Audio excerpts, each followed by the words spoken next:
Welcome back to OTS News. My name is Mean Marky T. Pile driving geeks since 1973. The biggest mark in the IWC. Last week was a rough week, ladies and gentlemen. It was a rough week. I didn't come to work. I was fearing for my life.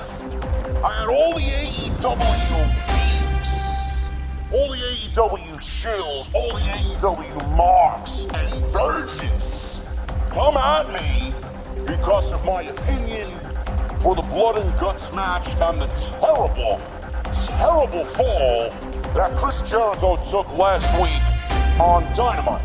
Now, my question to everybody is, how is everybody feeling this evening?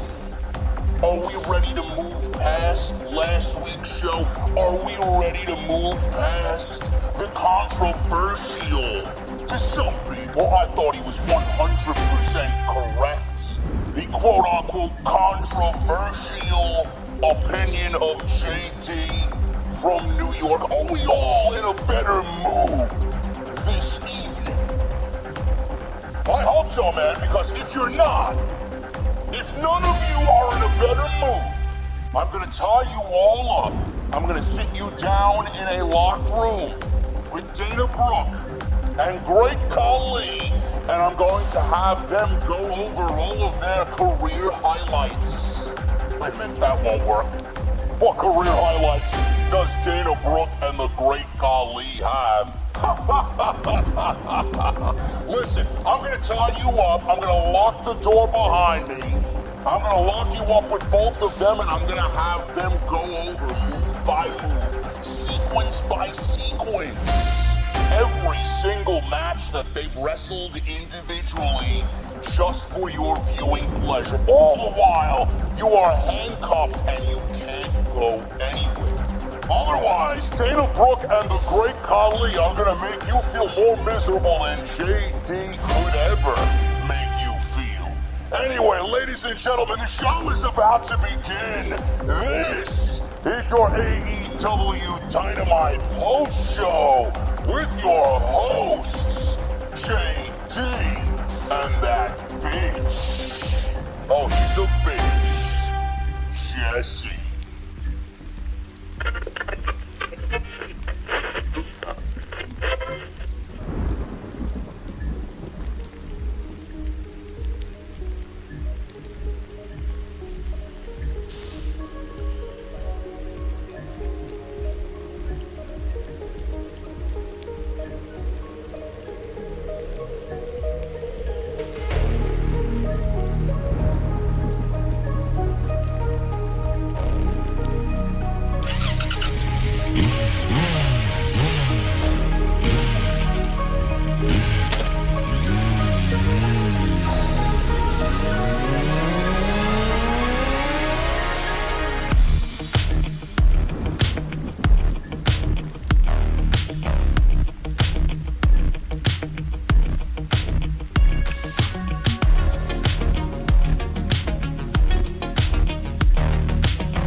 Oh, it's Wednesday night. You know what that means. We are live, man. What a dynamite it was tonight, man. I feel good. I feel good after tonight. A very solid 2 hours of professional wrestling. Jon Moxley defends the IWGP United States Championship against Yugi Nagata. Miro challenges Darby Allin for the TNT Championship.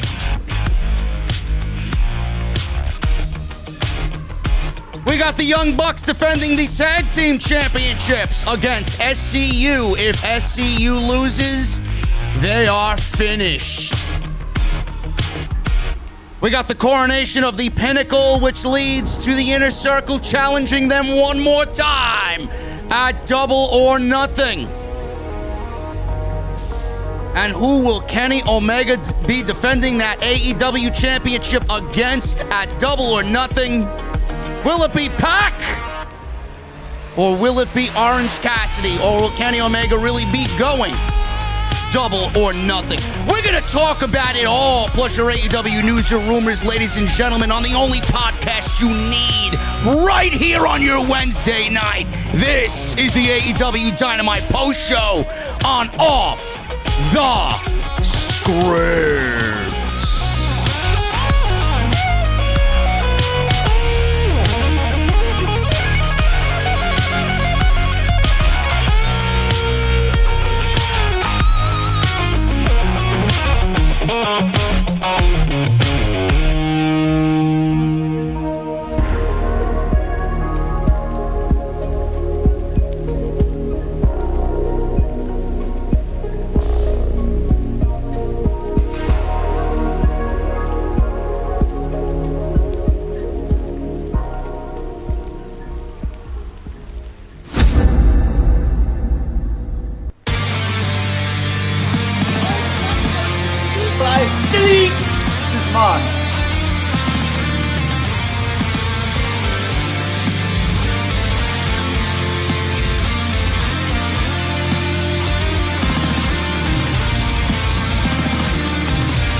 What is going on, guys? Thank you so very much for joining us right here on Off the Script. This is your AEW Dynamite post show for May 12th, 2021. I am your host, JD from New York. I am here with my partner in crime every Wednesday. Jesse, what is going on, man? I know you feel good after a night like tonight. This was a great episode of Dynamite tonight. What's not to feel good about, man? Get the first night of wrestling for the week, you know? Good. Been without wrestling for a good about 6 days or so. Good to be back. Yeah, good, man. Yeah, man, it was good. Tonight we got 3 title matches. So if that doesn't spell important to people, I don't know what will. 3 title matches tonight. We got Jon Moxley defending the IWGP United States Championship against Yugi Nagata. I believe it was stated that this is his first appearance on Dynamite in close to 25 years. So that was pretty special there. We'll go over what happened there and why we both equally loved this matchup for the IWGP United States Championship. The Young Bucks defended the Tag Team Championships of All Elite Wrestling tonight against Christopher Daniels and Frankie Kazarian of SCU. If Daniels and Kazarian lose, they will be finished as a team. And then obviously we got the big one tonight. Who will be the face of TNT? Darby Allin defends the TNT Championship against Miro. And it was booked exactly how I would have booked it. But I question Miro's reign already because, as you guys seen at the end of the show, we got Miro and Lance Archer teasing already a potential clash at Double or Nothing. Speaking of which, this entire show had Double or Nothing implications. Definitely, we're going to go over all of that. Cody Rhodes has a match at Double or Nothing, which I'm sure Jesse's going to rant all about, as will I. And we got Mr. Christian Cage outwork everybody. He's going to have to work out. He's going to have to work out. Yes, of course he does. But outwork everybody in a battle royal if he wants to become the number 1 contender for the AEW World Championship. That is where he will be on Sunday, Memorial Day weekend. Jesse, what are your biggest takeaways from tonight's show? What was the biggest thing that stuck out to you tonight about Dynamite? Man, so much. It was just a Double or Nothing show. You know, everything felt like it had Double or Nothing implications in it. Everything was about the pay-per-view. Everything was about building the next feud. Everything had a purpose. You know, it felt like it was well written. If that makes any sense. Like it was mapped out. You know, pretty much perfectly. Like, hey, we got this pay-per-view coming up. We got to get into it, and they did. They got right into it, man. Looking at the chat right now, Jesse, I don't want to mention this on the air, but it seems like the chat is mentioning your audio's a little muffled. Yeah, I saw it. So while you get that on the way, maybe you fix it when I'm doing the bullshit in the beginning of the show. You take care of that. It sounds like you're underwater, bro. Listen, I know after last week's chaos, I know everybody would have loved to put me underwater, but you get that figured out. I'm going to go into the intro and do my usual sponsors and shit. Thank you guys so much for joining me here on the podcast, guys. We got a lot to go over, but quickly, follow me on Twitter at JDfromNY206. That is Twitter and Instagram. Hit that subscribe button down below. Turn on the bell for all notifications. I would really appreciate it if you do. We are here every single week. I am here live 4 days out of the 7, not including pay-per-views, which we have on Sunday with WWE Backlash. I will be live 5 days this week live on the YouTube. So make sure you guys go and hit that subscribe button if you want the best in the IWC. Also, I've been a little bit more active on Instagram as well, if you guys saw that. So make sure you guys go follow me over there if you do have an IG account. If you want to support the podcast, there are several ways to do that. Number one, we got Patreon, patreon.com/JD from NY206. Go and do that. We got some baseball bat beer mugs. Those are the official Dugout beer mugs. We got t-shirts, all that stuff over there if you guys sign up on the Patreon page. Go check out all the other videos that you might have missed on the channel. We got Monday Night Raw review up, as well as NXT. If you guys want to go back a little bit further, we got Friday Night SmackDown and episode 375 of Off the Script on Saturday. So go and check all that out. If you guys want your t-shirts, Bonfire is the place. Bonfire.com. Make sure you guys hit that thumbs up as well. Let's try for the goal of 750 as we are live here on YouTube. We already have 330 plus coming on in. So make sure you guys hit that thumbs up and let's try and get to the goal of 750. Also, I want to make sure you guys are aware Super Chats are open. So get them on in. We'll hang out as usual on the end of the show. So do that. You guys can speak your piece about tonight's show. Ask Jesse and I any questions regarding Backlash on Sunday. Usually it's the time when we hang out after everything is all over. And make sure you guys go check out my sponsor for today's show, Dr. Squatch. As always, I love me some Dr. Squatch, as do you guys. DrSquatch.com. You guys are going to use code SCRIPT at checkout, and you're going to save 20% off everything. So that's DrSquatch.com, and you guys are going to use code SCRIPT at checkout, and I love having them be a part of the OTS family. Jesse, how you sounding over there, man? You feel good? I think I'm good, man. There you are. That's the Jesse I know, man. Yeah, look at that go. shot. Look, I do my shit. He fixes his shit like a professional. We're all good to go, man. Now, listen. I let my wife use the computer and she messed everything up. Oh, that's all right. She's a lot. She's a hardworking woman. She's in the other room complaining already. Don't worry about it. Listen, Jesse, I got some big news here, man. Me and you, we're gonna be in Jacksonville. We're gonna be at Double or Nothing. Hopefully, tickets go on sale Monday. I'm gonna try and maneuver my way into getting us some, I guess, PR passes or whatever the case, press passes, whatever the case may be. So if anybody's listening from AEW right now and you got the hookup for the person that I need to talk to, just slip into my DMs, bro. I got some business to take care of. But Jesse, you and I will be in Jacksonville, and we're having a meet and greet Sunday. The day of the show will be at the Intuition Ale Works, or the Intuition Ale House. It's right next to Daly's place. It's like a 5-minute walk from Daly's place. That's where we'll be. I heard they got some great cold beverages. We're going to be doing a meet and greet there. There might be some surprises there, but the OTS family, especially you guys here who listen to AEW every single week, we will be there. But Jesse, on Saturday, AEW announced tonight that there will be a Double or Nothing fan fest. And according to Hoot Media, who manages all my stuff, Hoot Media is already in the process of getting us tickets to the Double or Nothing fan fest. And this is where it will happen, folks. He will either get suplexed by Thunder Rosa, or he will get a picture with Britt Baker and he will express his piece as to why he didn't like Britt Baker. And now he thinks that Britt Baker is the most dominant female in all pro wrestling, DMD, the 3 most powerful letters in all pro wrestling, or both. Both of those things may happen. Jesse, we may be there. How about tickets to the pay-per-view, man? I just said I need to talk to somebody that has connections, man. You pay attention. No, wait. So are you talking about tickets to the meet and greet or the pay-per-view? I'm talking about tickets to the Fan Fest. All right. Saturday's Fan Fest. When do tickets for the pay-per-view go on sale? Monday. I thought that was for Fan Fest. No, the tickets for Fan Fest may go on sale this week. I thought that was Monday. Whatever. No? Monday, if they go on sale, we're getting tickets to the Fan Fest. I said, you and me are going to be at the Fan Fest. I get it, but I still don't know when Double or Nothing tickets go on sale. Monday. They said that Fan Fest go on sale Monday. This guy's a bigger troll than the fucking clowns we got in the chat. Listen, Fan Fest tickets will be on sale, I'm sure, when the tickets for the pay-per-view go on sale, but you and I will be at the Fan Fest. All right. I think you lost me, but all right. Because unless they putting Double or Nothing tickets and the Fan Fest tickets on sale at the same time on Monday, which I don't think they are, then when does Double or Nothing tickets go on sale? I don't know. Monday.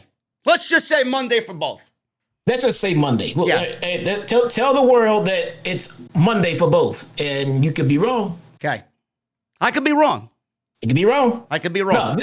No, seriously. I just want to see if we can get an answer before they go. Once they go on sale, it's going to be hard for us to just buy our own tickets. That's why I was.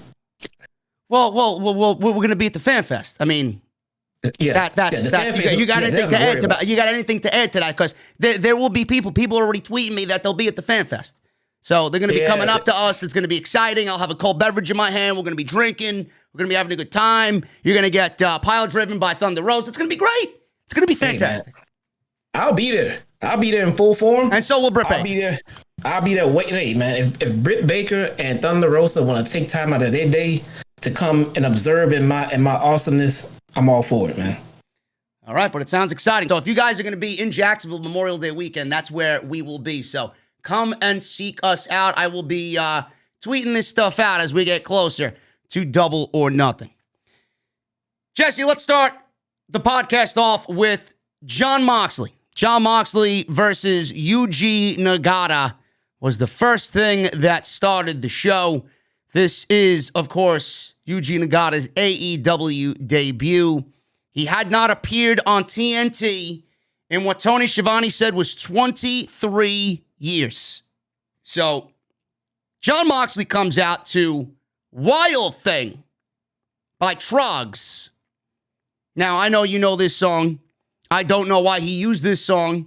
I believe some people on social media like Sean Ross Sapp or a couple of others in the community said that it was a homage or a throwback to Onita. I don't know anything about that because I'm not as knowledgeable in the Japanese pro wrestling scene. But what did you think about Wild Thing? I hope it's not a constant. I hope it's not a norm. I actually enjoy his regular theme music. I think it fits him a lot better. I have no idea where this is coming from, why it was there. I have no idea the backstory to this. I hope it's not it. If it's not his new theme, why did they change it for this one night? I have no idea what this is all about. I don't know either. Maybe we'll find out something. Maybe Meltzer or Alvarez will dive a little bit deeper into that. They probably have the backstory on that, as it should be. But this match was awesome, Jesse. This is a match between two hard-hitting guys. Moxley's a crazy son of a bitch. Yuji Nagata's got that strong style. 53 years old, man. He doesn't look 53 years old. But for the 12 minutes that they were in there, this was a really fun opening match. He did not look out of place on TNT. He did not look out of place in this match with Jon Moxley. It was exactly how it should have been. It was a fun fight between two guys who are known to be fighters. And Jon Moxley wins with a Death Rider or a paradigm shift, retains the IWGP United States Championship. And I know you mentioned this to me on text while we were watching the show. I think this is great, and I know you think it's great for the same reasons. Moxley, I don't know anybody that's out there thinking that Jon Moxley is going to lose the IWGP United States Championship on TNT. It's not going to happen. Well, he's not going to lose the championship on TNT, number one, unless it's to a New Japan guy. But he's not going to lose to a New Japan Pro Wrestler on TNT. I mean, this is the face of AEW right here, is Jon Moxley. But the other thing is, this is such a good thing for both companies. You get the IWGP Championship, United States Championship on TNT. You get New Japan featured on national television in one of the biggest cable stations in this country. And you get Jon Moxley just doing his thing as the face of TNT. It works in all facets here. This was great. Yeah, man. He took the words right out of my mouth. I mean, it's everybody benefits from this. It's definitely a win-win. So I mean, it's an incredible thing when New Japan talent comes over to vie for the title, because then it gives the title that much more credibility. And now you get your top guy on your show, Tony Khan does, with gold around his waist, and he still has another heel champion with the top title around his waist. Anytime they can put a title around Moxley's waist, that's what you want to do. If that's your top guy, you want to celebrate it any way you can, but still be able to spread the love around the company. That's why Kenny's holding the title right now, and Moxley's holding someone else's title, and it's flourishing. Yeah. I do have a question, Jesse. I was thinking about this while watching this show. Moxley is the face of TNT, of AEW, as we see it right now. He's holding the IWGP United States Championship. Now, would it be a little easier for New Japan to digest if Kenny Omega uses Jon Moxley and the United States Championship to further the Forbidden Door? Would it be easier for New Japan to stomach the IWGP United States Championship maybe going to Kenny Omega as a way to continue the Forbidden Door storyline, and he holds that championship, taking it off Jon Moxley instead of taking it off a New Japan wrestler? Is that a possibility? I don't think it's a possibility in the sense of Kenny's not going to beat Moxley again for another title. Yeah. Just like that. Yeah. That's not happening. You know, if when the next time Omega beats Moxley again, it'll be for an AEW championship, and we're talking down the road. So, no, I can't see the New Japan US title changing hands from two AEW competitors. That I couldn't see. The whole purpose of it is to put it on the AEW competitor, so then they can showcase and highlight New Japan talent on AEW television. At the same time, they can also use Moxley on their big shows, which they have been doing, to draw in more American viewers. So it's a win-win. Now, did you happen to see Rocky Romero in the crowd from New Japan Pro Wrestling? He's big as far as that promotion goes. He was sitting inside Daly's place tonight on Dynamite. Is that or that camera shot a tease for what is potentially coming down the line? They showed him for a reason, correct? Yeah, I mean, look, they showed him for a reason, and maybe it wasn't for storyline purposes.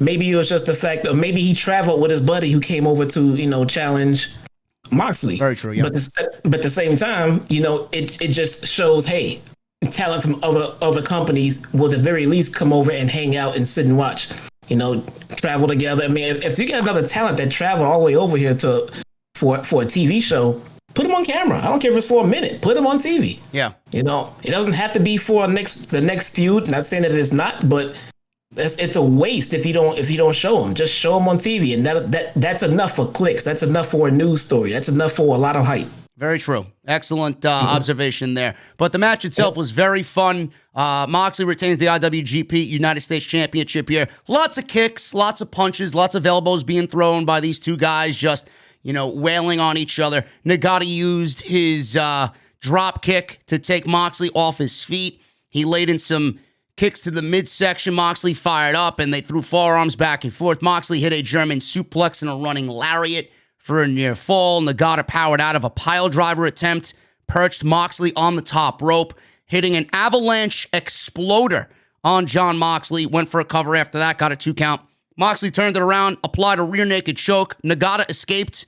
He tried to attempt an armbar here, and I love the camera work here. Finally, they got something right with these fucking geeks in production. Nice close-up of Nagata. He turned almost devilish in appearance. His eyes rolled in the back of his head. He had this evil fucking stare on his face. He applied the armbar, and we saw the white of his eyes Moxley was able to reach the ropes before he was able to really cinch in the hold. They traded strikes again. Nagata hit an enziguri. Moxley came back with a sliding lariat, went for the bulldog choke. Moxley was cut open under his eye. I don't know exactly why or how he got busted open.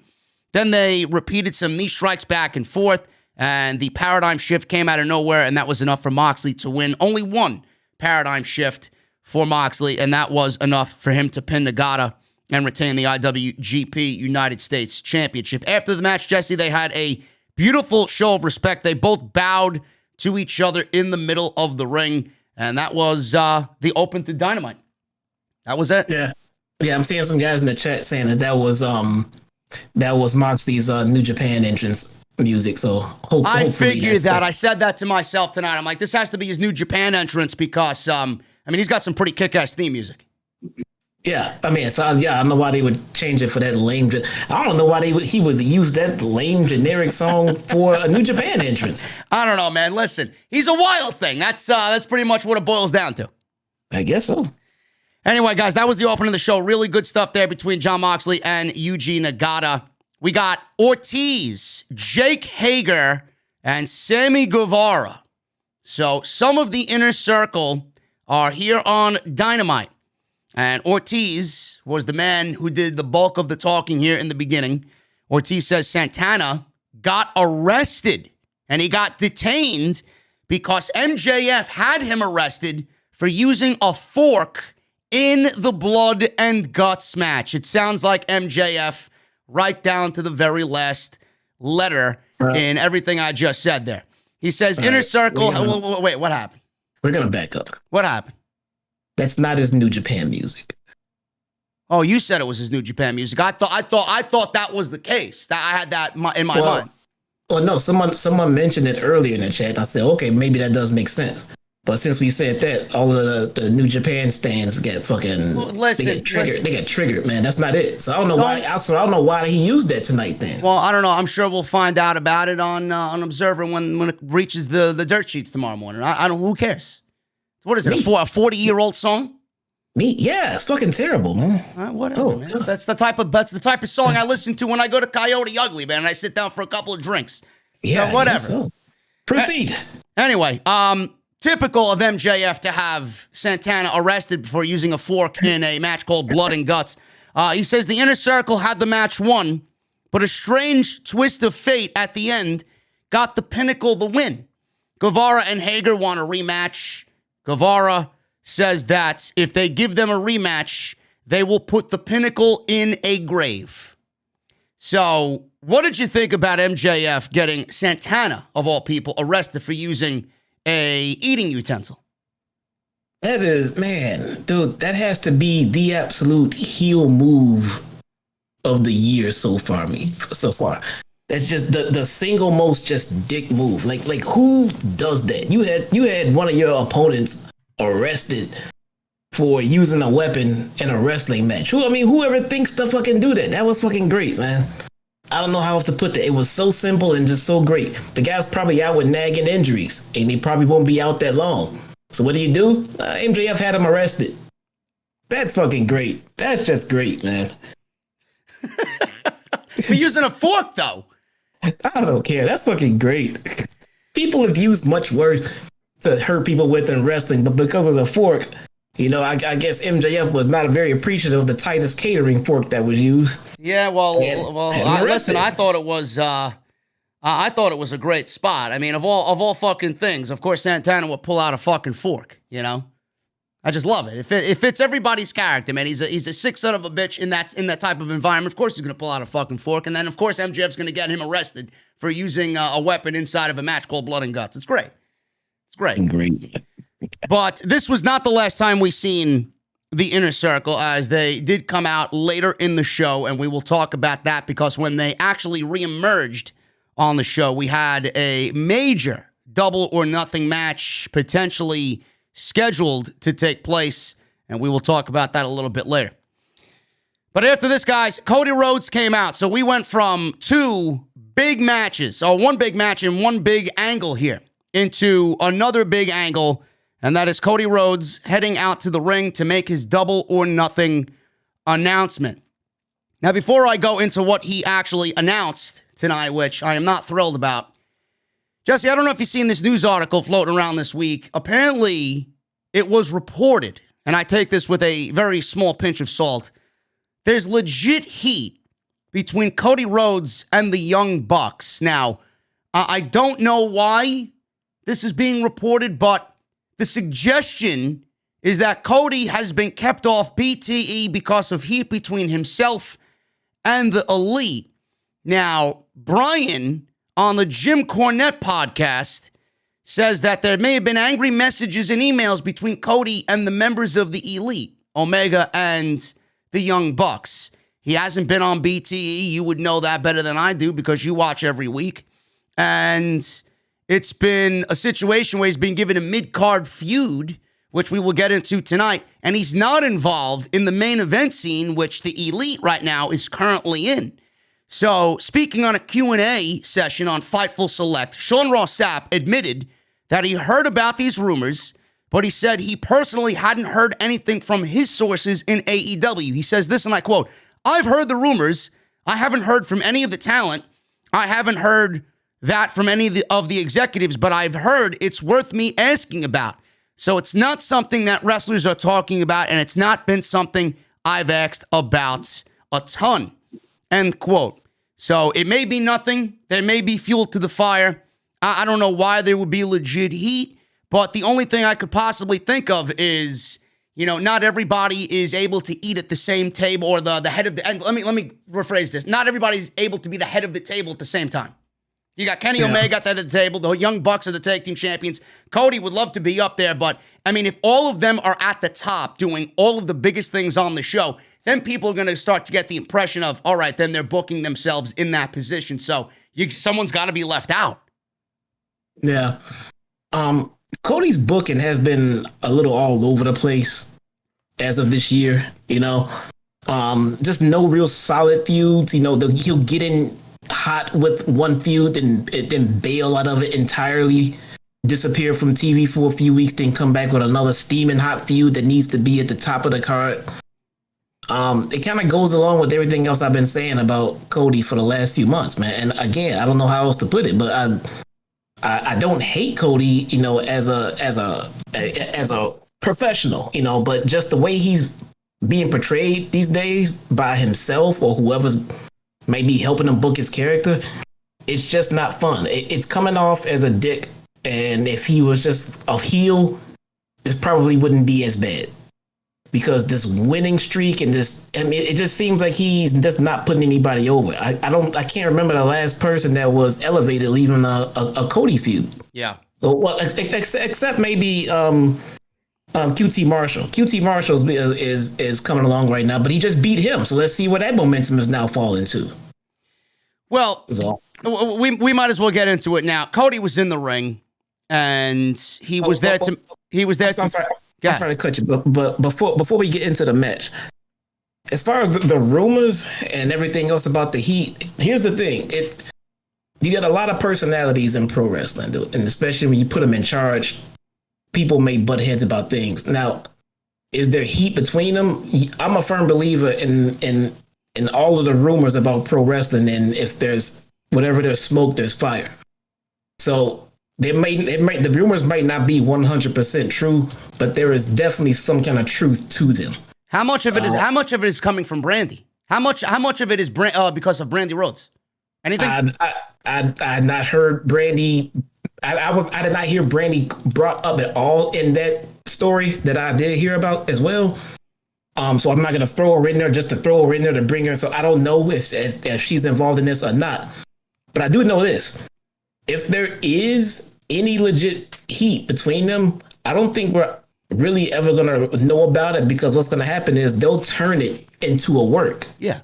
Because that's what they do. I mean, they know if there is heat, they know we know about the heat. It'll be a work. Yeah. If there's no heat, they still heard about the rumors of the heat, and so they will still turn it into a work.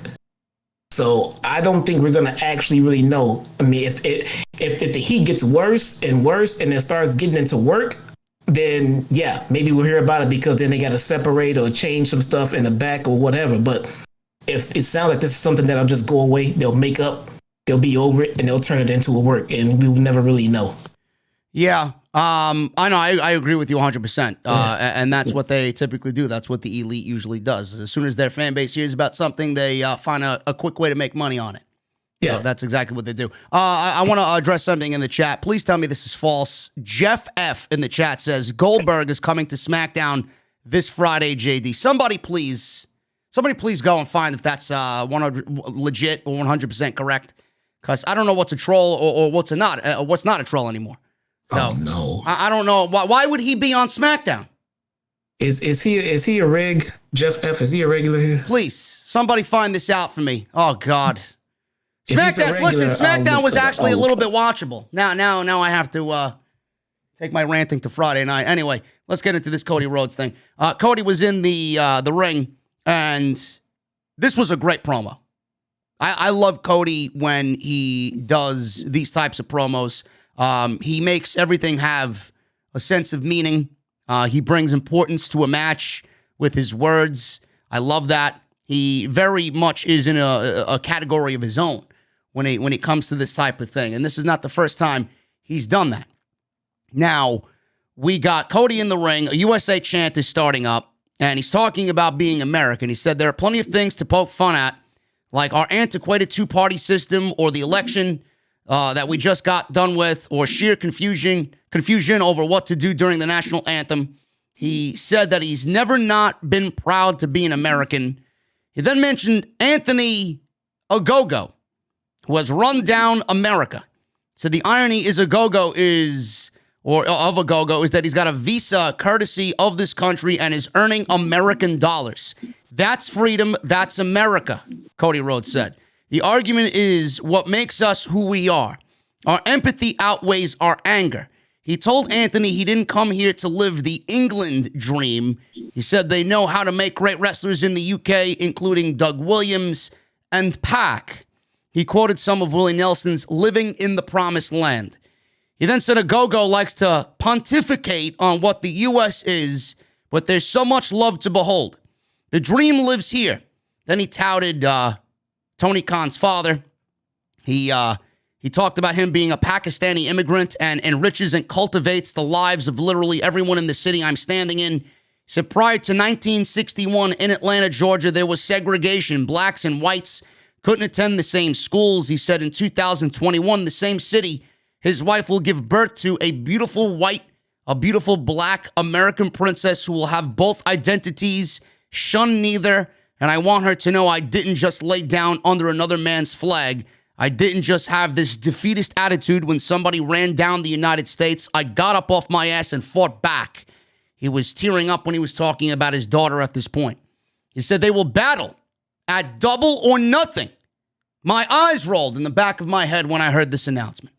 He said they will be back at full capacity that night, according to Tony Khan. Wrestling fans are back, front and center, up close. Thank God. And he says Agogo will not be wrestling the American Nightmare. He said for one night he's going to pick up a sword that is all too heavy, but it is either him or his brother that has the right to pick it up, and he will be introduced on Double or Nothing Sunday as the American Dream. He pointed out to Justin Roberts and said it's his job to take note of that. His music played, and he got emotional during his music playing on the PA. Jesse, I'm going to let you take over here. All I will say is this, and it's very simple. I do not like Anthony Agogo being in this spot against Cody Rhodes. First of all, let me backtrack just a second. What we've been saying on this very show for weeks now about Cody Rhodes being put in things when he doesn't have to be put in anything is crystal clear now. If it wasn't clear then, it's clear now. Cody Rhodes doesn't need to be at Double or Nothing. This match doesn't need to happen at Double or Nothing. Anthony Agogo, by my knowledge, has wrestled one match, and that match was 1 minute on Dynamite. The other two appearances that we've seen on Dynamite, he's thrown a right hand, and that's it. So all I will say is this. This doesn't look like a pay-per-view match. It doesn't sound like a pay-per-view match. Cody Rhodes seems to be putting himself in something to try and get this kid over when he doesn't need to do it. It doesn't sound like a pay-per-view match. It sounds more like a fucking dark match, if you ask me. And I swear to fucking God, man, I don't want to rant on it because the kid may have something. He may prove all of us wrong. I ranted about Pat McAfee. He blew us all away against Adam Cole. I'm not going to do that. But I got to call a spade a spade. I got to call what I see. Right now, it doesn't sound like a double or nothing match. AEW better know something that we don't. They better hope that Anthony Agogo is ready for this spot. Otherwise, I don't know what the fuck they're doing here. This shit sounds terrible right now. It's all yours, Jesse. Yeah, I don't know if he can go either, man. I mean, from what I've seen him do, and the chances they had to spotlight him, if I had to guess at it, I would say he's not ready. So maybe they either A, think he'll be ready by the pay-per-view, or B, he's ready enough for Cody to make him look like a rock star. Either way, it's just a bad idea. Because if you need Cody to do his best to make him look like a star, then maybe he's just not ready yet. I mean, because it just seems like an Agogo and Cody match is definitely a match that would be interesting if it was built up to and everything.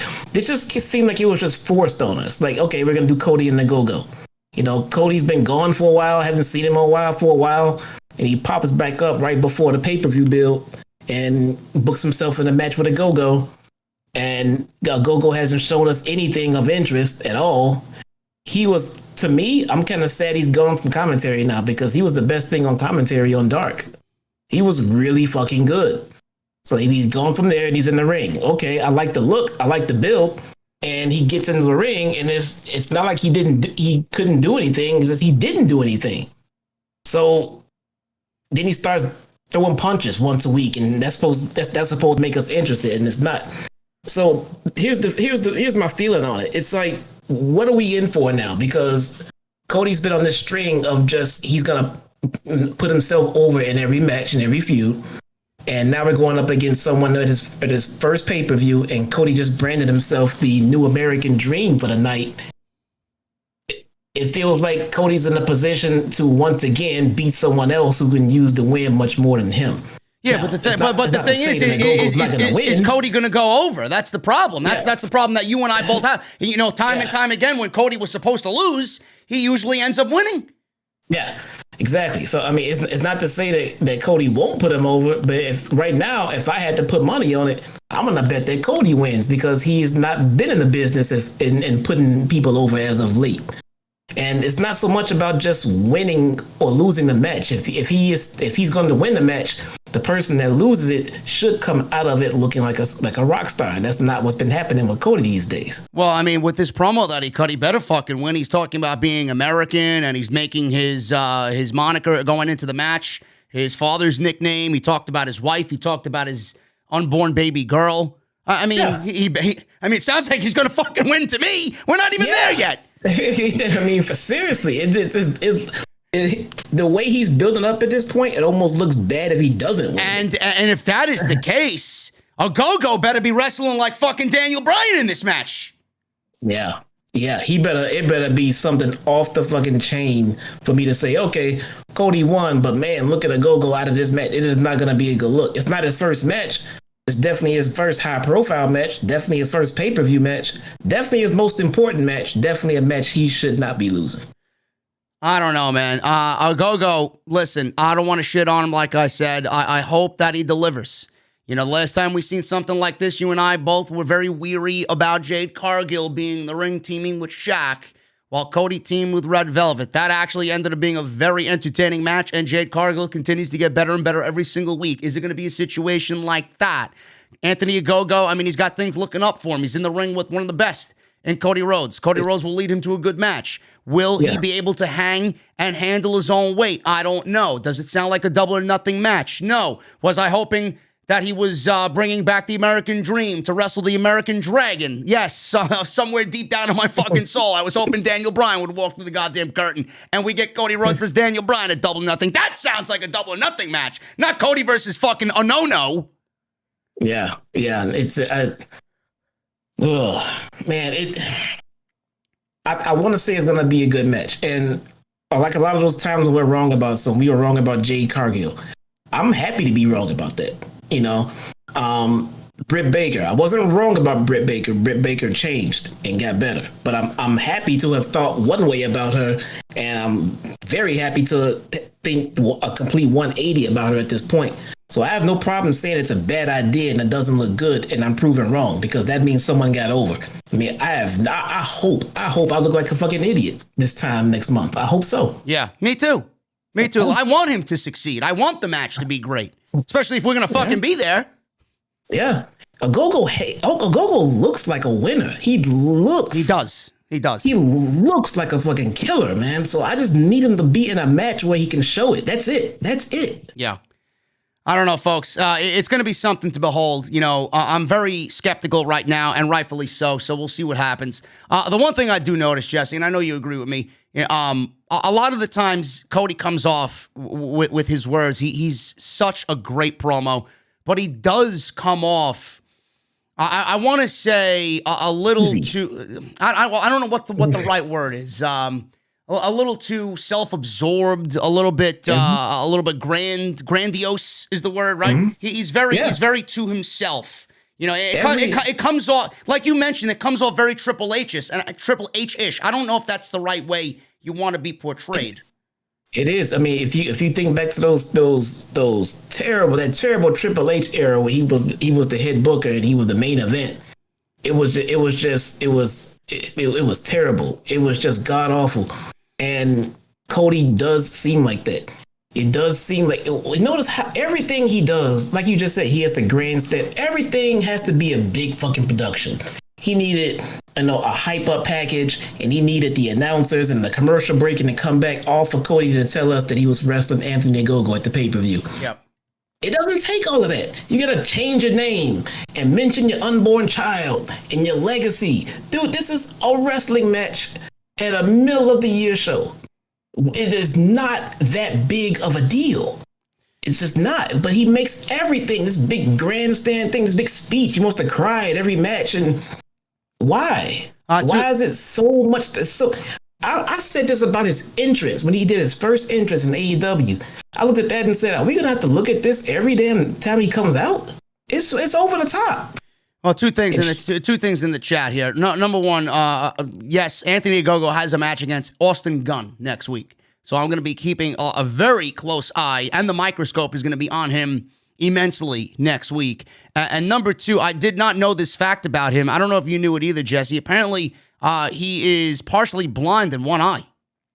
Anthony Agogo. I did not know that. Yeah, people in the chat are saying that he's partially blind in one eye. Somebody is saying that he's 76% blind in one eye or something along those lines. That seems like something that should be mentioned. Yeah. Like as far as in the story, but maybe not, because it also makes him a complete liability in the ring. Yeah. So, I mean, listen, next week is going to be a very big deal as far as we are concerned, and our opinion on him. We will be keeping a close eye on that for sure.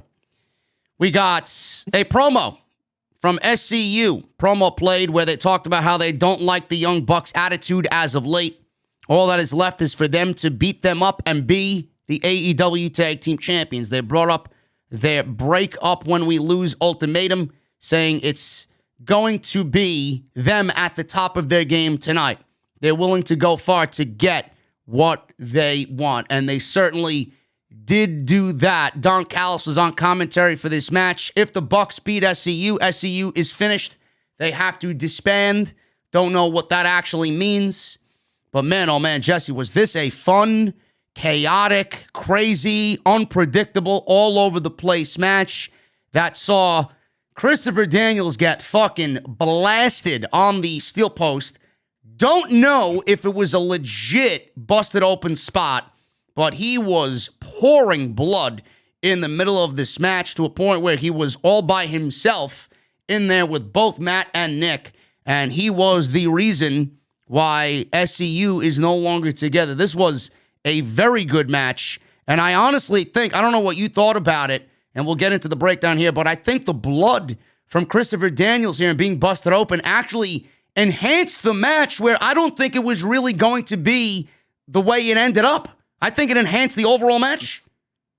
it added a new element to it. Yeah.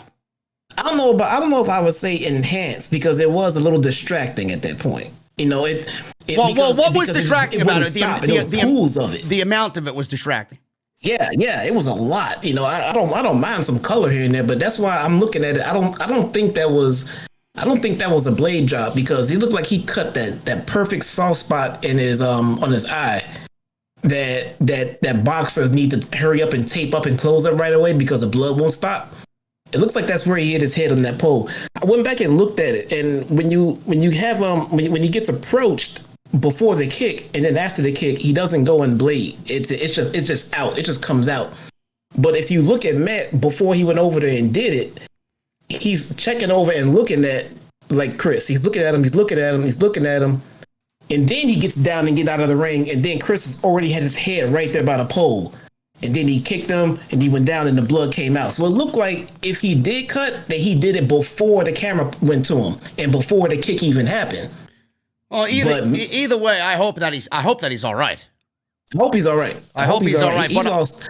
Even if that was a straight blade, he lost way more blood than he intended. But I think that was hard way. But I do think that they did clean him up, though, because he was on the outside for a little bit and you did not see him in the camera frame. I do think that either Doc Sampson or somebody from the medical staff went over and wiped him down, because he had blood pouring all the way down his face, all the way to the back of his head. I do think that somebody cleaned him up. And then the physicality that he got into in the ring just kind of reopened everything again, and then it started all over again. So I do think that they did clean him up, or at least tried to. They probably wiped him down, but they didn't glue him up. They didn't patch him up at all. No, not like a boxer. No, they didn't like put that. What is that stuff that they put on the boxers when they have a wound? That gel? What is it, like Vaseline? Yeah, I don't know what it's called. It's like a special, like kind of like a skin adhesive along with But it don't look like they tried to patch him at all. They just wiped him down and let him go, and it was still flowing, man. It would not stop. Yeah, I hope he's all right. But after that, he still got in the match, and it ended up being a very good match. So let's take it at the part where Matt and Daniels are on the outside. Matt powerbombed Daniels into the apron, so that was a nice spot there. Nick landed a flipping senton, and SCU quickly regained control after that. Daniels and Kazarian work together, powerbomb neckbreaker combination. They go for a cover on the Bucks, only get a 2 count. SCU hit the celebrity rehab on Nick, but a distraction from Matt allowed Nick to come back with a rising knee and a bulldog on Kazarian. Slingshot X Factor allowed the Bucks to take advantage here. So now we're out on the floor. Nick superkicked Daniels into the ring post, and Daniels had been busted open badly. Like Jesse and I said, we don't know if it was a blade job. If it was, it had to be done incredibly quick. And he was busted open to a point where he was pouring buckets of blood here. Maybe WWE has watched this and even said further that for a second week in a row, Dynamite is an embarrassment to the business, and they're setting the business back now 40 years. But we got fucking Alexa Bliss on Monday Night Raw doing magic and fireballs. So, take that for what it is, folks.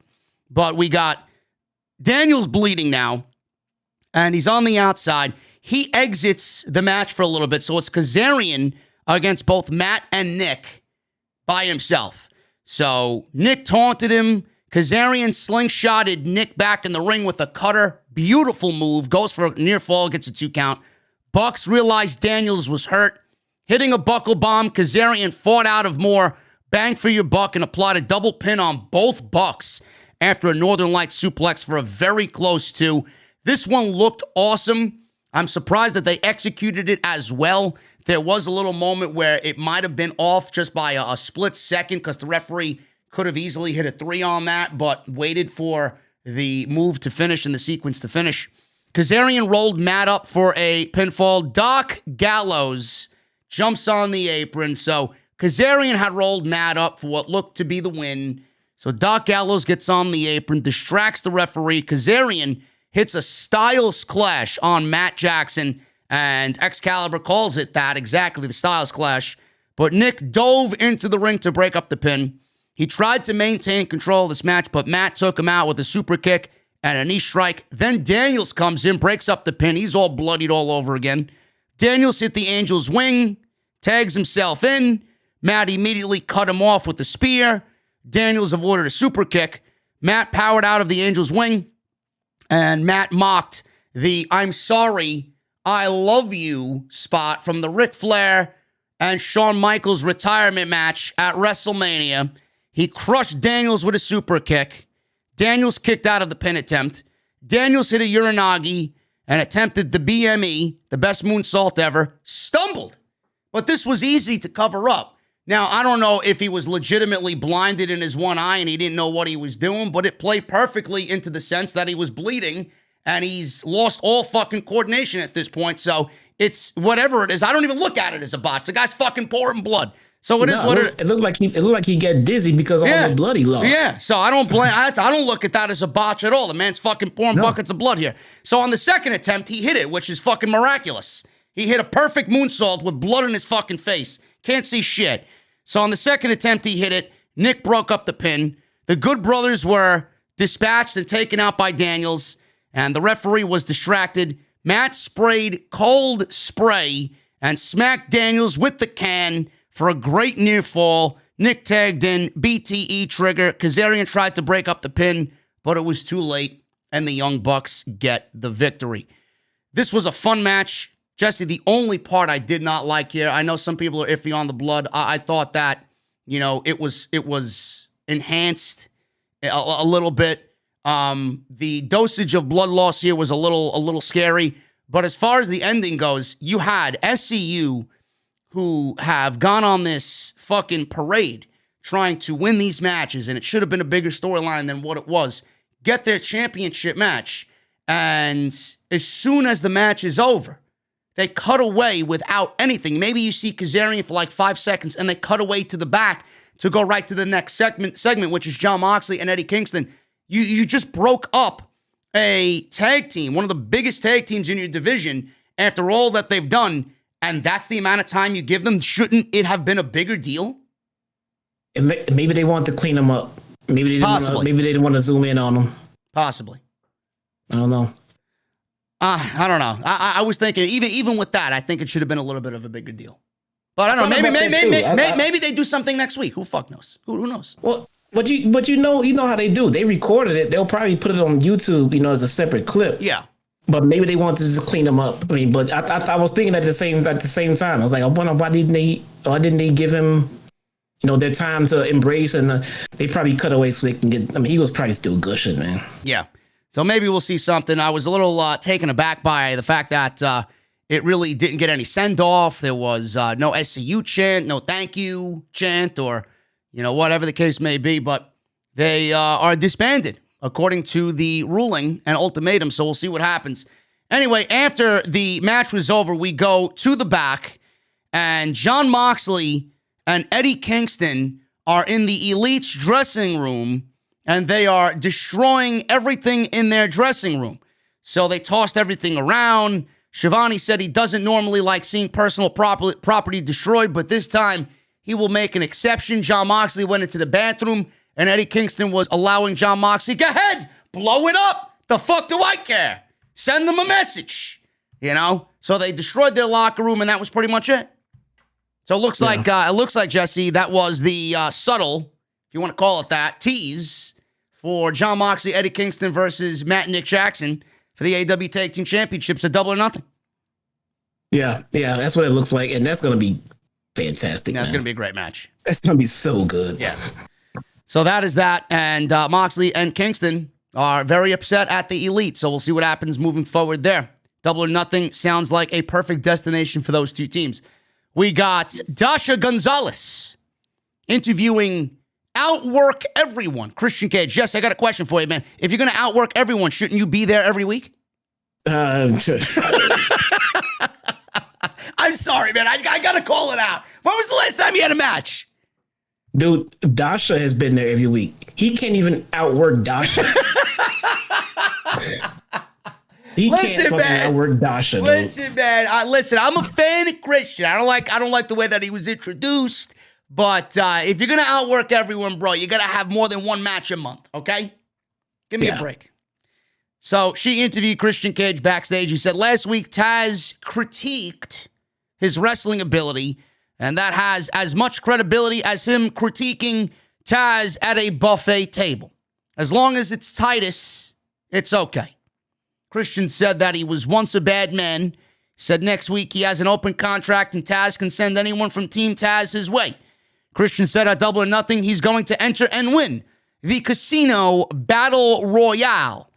Matt Sydal entered the promo, and he says he's going to redeem himself after last year's Casino Battle Royale.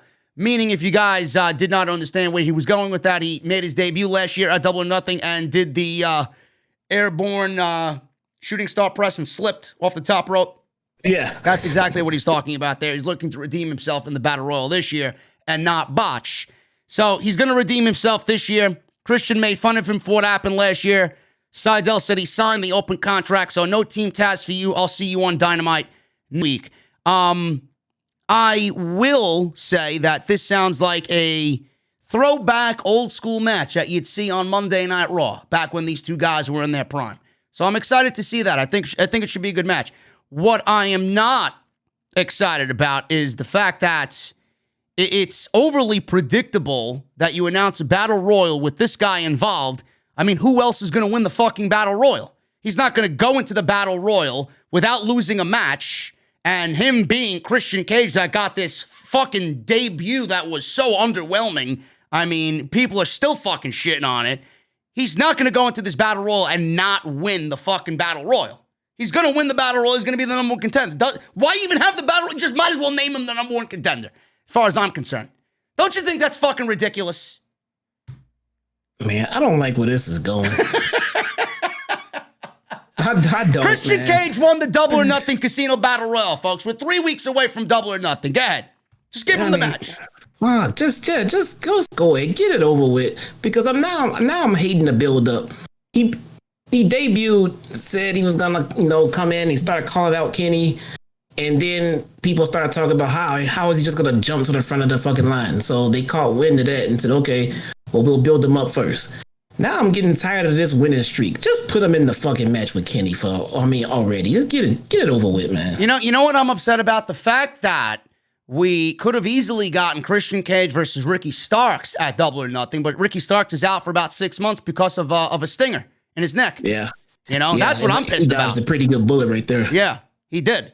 So that could have been easily a match, and he could have beaten somebody from Team Taz at Double or Nothing. Probably the best wrestler in Team Taz right now, Ricky Starks. I would have taken that at Double or Nothing than this predictable bullshit. So he's going to win because what has he done on Dynamite? He can't lose a match. Who's going to eliminate him? Who? Whoever does, they outworked him. Say again? Whoever does, they outworked him. Of course. Then the fucking gimmick is dead. Yeah. Wow. Good job there, Boss Man Khan. Give me a break with this shit. Why do we have to have a battle royal on every fucking show? I don't understand it.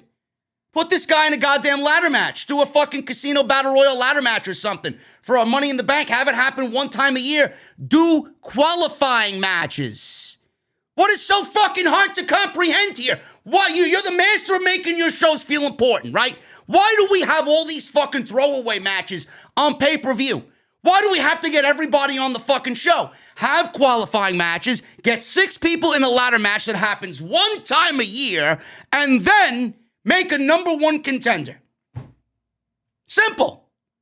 You give your shows meaning, you give those guys meaning, you give them direction on the show, and then it's not as predictable. Throwing this guy into a fucking battle royal. Nobody's going to throw him out. God. Oh man, it's Jesus Christ. And I like how I like how he called him a future Hall of Famer and everything else. Just kind of putting it out there that, hey, your debut was a fucking flop. It was a flop. It was a flop. He was even listen, did you read the article where he said he was scared about his debut? He said he thought nobody would care about his AEW debut. I guess it ended up being that way. Yeah, we don't care anymore. He said, look, this is what he said. Look, he's like, I get there straight to the bus. It's nerve-wracking. He says, you're like, will anybody even care that I'm here with AEW? He had all these kinds of thoughts, and that kind of goes through your head a little bit. And it was funny. I never put this into perspective, but Cody came on the bus to talk to me briefly. That made me feel great before I went out there. He said, it's a big deal that you're here. And I was like, oh, yeah?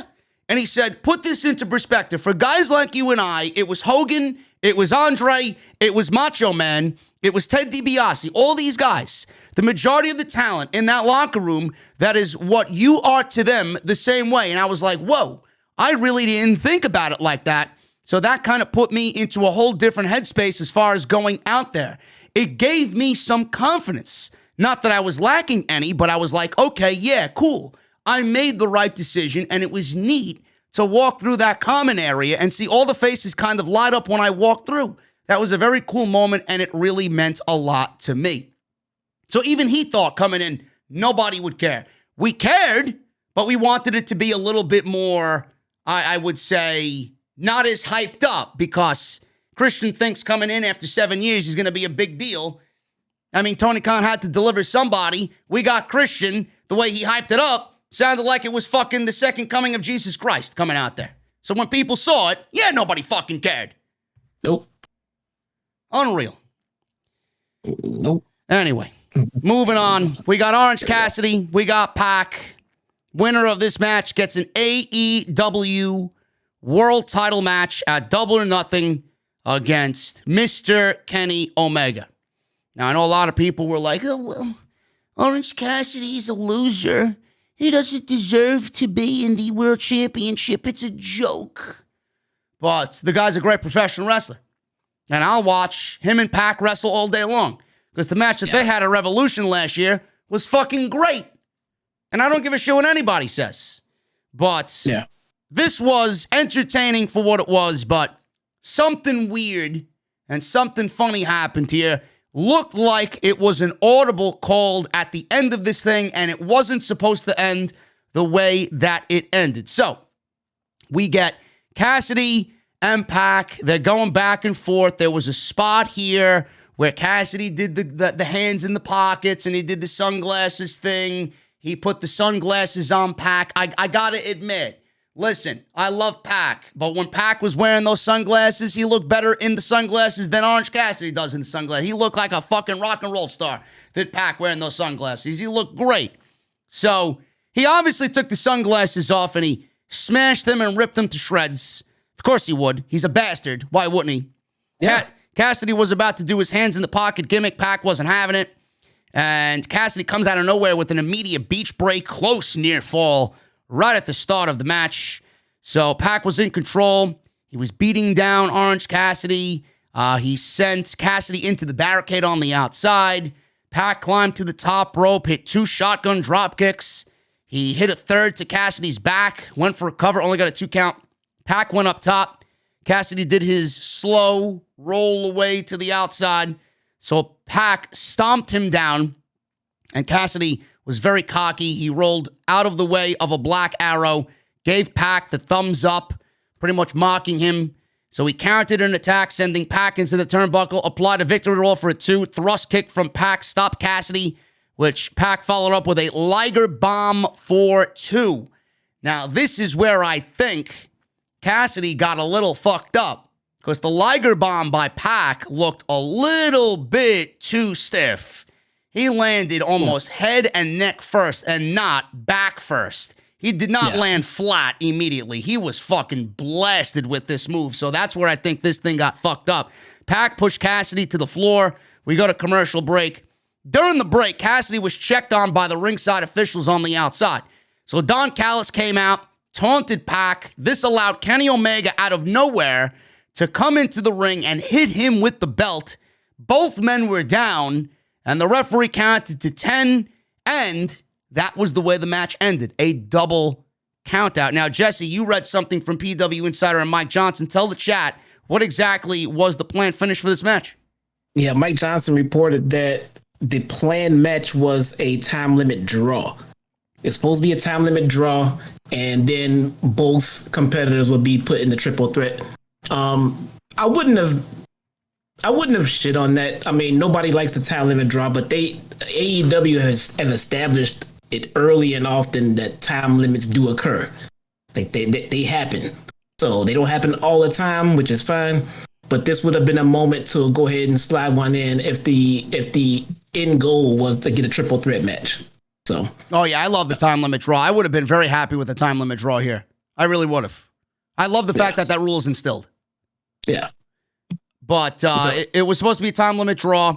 We got a double count out instead because Cassidy was banged up. I don't know if he was able to continue this match, but the injury might not be bad enough where he misses Double or Nothing, because what they did here, Callis came out, immediately started bragging that there was no winner, so I guess Kenny Omega has no opponent at Double or Nothing. Tony Schiavone comes off the commentary table, says that Tony Khan told him in his earpiece that Kenny Omega will defend the AEW Championship at Double or Nothing, and it will legitimately be against both Cassidy and Pac, triple threat match for the AEW Championship. And Jesse, this is something that I think is going to make a lot of people happy, because where you and I don't mind Orange Cassidy versus Kenny Omega, I thought that would have been a great match. Not necessarily a main event match, but a great match.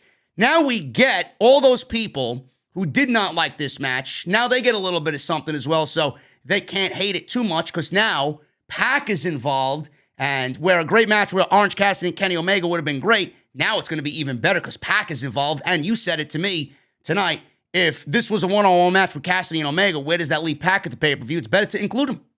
Yeah. He has nothing else to do at the pay-per-view at this moment, so he needed to be in that match as well. It looks like they also double booked that match, meaning they don't know the extent of Orange's injuries, and it doesn't really matter, because if he comes back for it, then he's in the match already. But if he can't go, they take him out, and they already have a championship match already booked. And it's amazing. It's amazing how it's always Pac and Omega where things don't end up as planned. They always end up in the ring together as a plan B. Yeah. It's like their perfect plan B. When Kenny Omega and Moxley were supposed to wrestle, and that didn't happen because of the staph infection, who did they call? Pac. And we got a great fucking match. You and I were both there. Now it may look like it's the same thing happening again. It may be. I mean, this was the best. This was the best thing to go with. They had a commercial break to, basically plan out the next month of booking. So it may have looked a little silly for Kenny to come out, do what he did, and then get surprised that it's a triple threat match. I mean, wrestling one-on-one tells us that's what we're getting. But they had to work on the fly. They had to figure something out quick, and we're just going to have to take the results of what we had to work with because we got an injury. So we get an injury, they include them. They say, hey, everybody won. And they can easily say, hey, Orange Cassidy can't go, get hurt, Pac and Kenny. Match is done. They don't have to try to rebook and reshuffle and figure shit out. Yeah. So this was definitely the best plan to go forward, not knowing how injured Cassidy was. Yeah, so I don't mind this at all. A little bit bizarre of the way that it happened and the way we got there. But listen, man, shit happens in the ring. People get knocked out. People get hurt. It is what it is. And they're trying to make the best of a situation. So I'm not going to really zing them on things like this. I think it's better that it is a triple threat match at the pay-per-view. Definitely makes it a little bit more headline worthy. Anderson and Gallows, Bucks, they were all enraged when they got back to their locker room being destroyed by Moxley and Kingston. Matt said next week that they will defend, like good Samaritans, the tag team championships against the Varsity Blonds because they are now the top contenders. He said they would like to settle the personal grudge at Double or Nothing if Moxley and Kingston don't have anything planned. Let's do this at Double or Nothing. So the match is made. AEW Tag Team Championship match should be a banger at Double or Nothing. And Jesse, we got our boys, the Varsity Blonds, getting a nice little showcase next week against the Tag Team Champions. It should be pretty damn good for them. Yeah, man.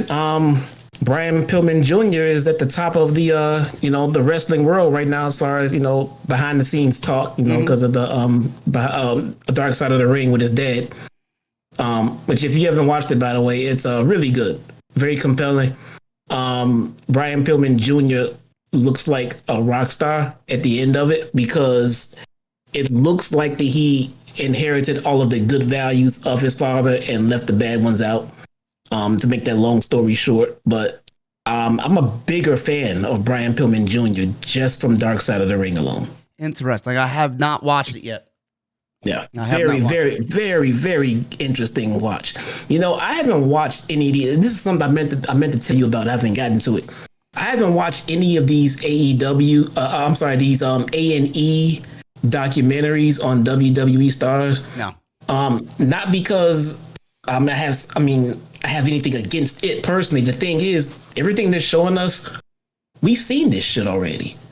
I know what happened with Macho Man. I know what happened with Shawn Michaels. I know what happened with Stone Cold. If they want to show me some A&E documentary specials, show me something on new talent that I don't know these things about. How many times have I heard the Shawn Michaels story and how he came up, what he's gone through, his back injury, his addiction, his comeback, his redemption, working. I've seen it all. There is nothing they're going to tell me on those documentaries that we don't already know as fans. I want to see something about the new people that we don't know yet. Yeah. Yeah, I haven't watched those A&E documentaries right now, or since they've debuted, because what I heard about those documentaries is that they are very much a WWE production, and some of the stories in there are heavily skewed the way WWE wants them told, and not the real story that we all deserve to hear about these people. So that's the reason why I haven't watched them. And by that, I don't think I'm going to go out and watch them. And we got ones on Stone Cold. We got ones on Shawn Michaels, two of my favorite of all time. I don't really care to hear, to be honest with you. Yeah. I mean, they look. There's nothing wrong with these stories. Shawn Michaels has one of the most interesting stories in all of pro wrestling history.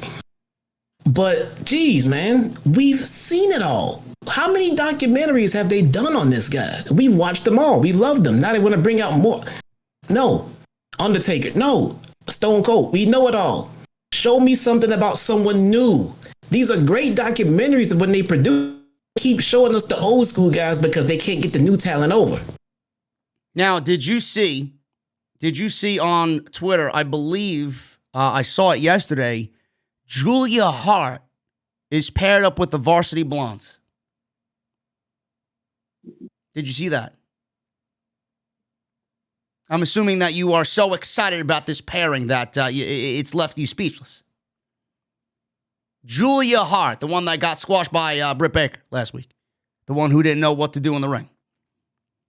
You know, your favorite wrestler. Julia Hart's going to be your new favorite wrestler right here, right? Funny story for the chat. I mean, because you guys love giving me crap about Big Shotty Lee Johnson. Who? Yeah. Well, listen, bro, we may see him at the Fan Fest. I'll tell him, listen, Jesse over here, he thinks you're overrated. Right. So remember how I shit all over Julia Hart? Well, Big Shotty Lee Johnson is dating Julia Hart from what I hear. Really now? I can't win for losing. Interesting stuff there, man. Listen, you can discuss it at the Fan Fest. There you go. Everything comes full circle, folks. Everything comes full circle. Oh, God. Moving on here, man. We got Adam Page and the Dark Order. He talked about Brian Cage and Taz. He doesn't think Cage should be satisfied with how he won. He told him to leave Starks, Taz, and the junior high band camp friend in the back and meet him in the ring to earn his spot. He said if he does lose, he's okay with that. He said for Cage, it's double or nothing. So it looks like, Jesse, we're getting a rematch at the pay-per-view. I am okay with this. One-on-one, best man wins, and Adam Page can get his win back. Man, yeah, that's probably what it's gonna be. But this is gonna be good though. This pay-per-view is fucking stacked, man. Yeah, it's coming along nice. It is. They threw a lot at us in one night, and we still got a good 3/4 of a month to go here. Yeah. I'm excited, man. What about you? Yeah, I'm pretty stoked about the card. I mean, everything outside of Cody and Agogo, I'm pretty excited about. Hey, man, maybe it's a sleeper match of the night. Hey, we'll see. We'll see. I'm not too thrilled about it, but stranger things have happened. We get the Pinnacle, Jesse. They're out next. They made their way to the ring. MJF came out with a woman on each of his arms. So he was definitely the king tonight. He even wore a crown to top it all off. We got clips airing of Blood and Guts last week. We got picture-in-picture here. The funny thing is, Jesse, I don't know if you picked up on it. We got AEW showing a replay of Jericho's fall, not from the vantage point that we got last week, but the vantage point that should have been. I guess they heard all the criticisms about it on social media. Maybe. Maybe. Jesus fucking Christ. I think everybody was ready to take pitchforks and fucking Molotovs to Tony Khan's office. Jesus Christ, the way people... Listen, I'm guilty of it. I'm guilty of it. I just want a good show. I just want quality. That's all. Did you hear this one? Before we get into this, speaking of that, I got a nice little segue here. Did you hear Jericho briefly address the criticism of his blood and guts fall? I did not. I didn't hear that at all. Listen, he goes into it. I could have documented the whole fucking thing, but I wasn't going to sit here and read 15 minutes of goddamn text from his Talk is Jericho podcast. The latest episode he talked about it. He briefly addressed the criticism of his blood and guts match, folks, and the fall. This is the gist of it.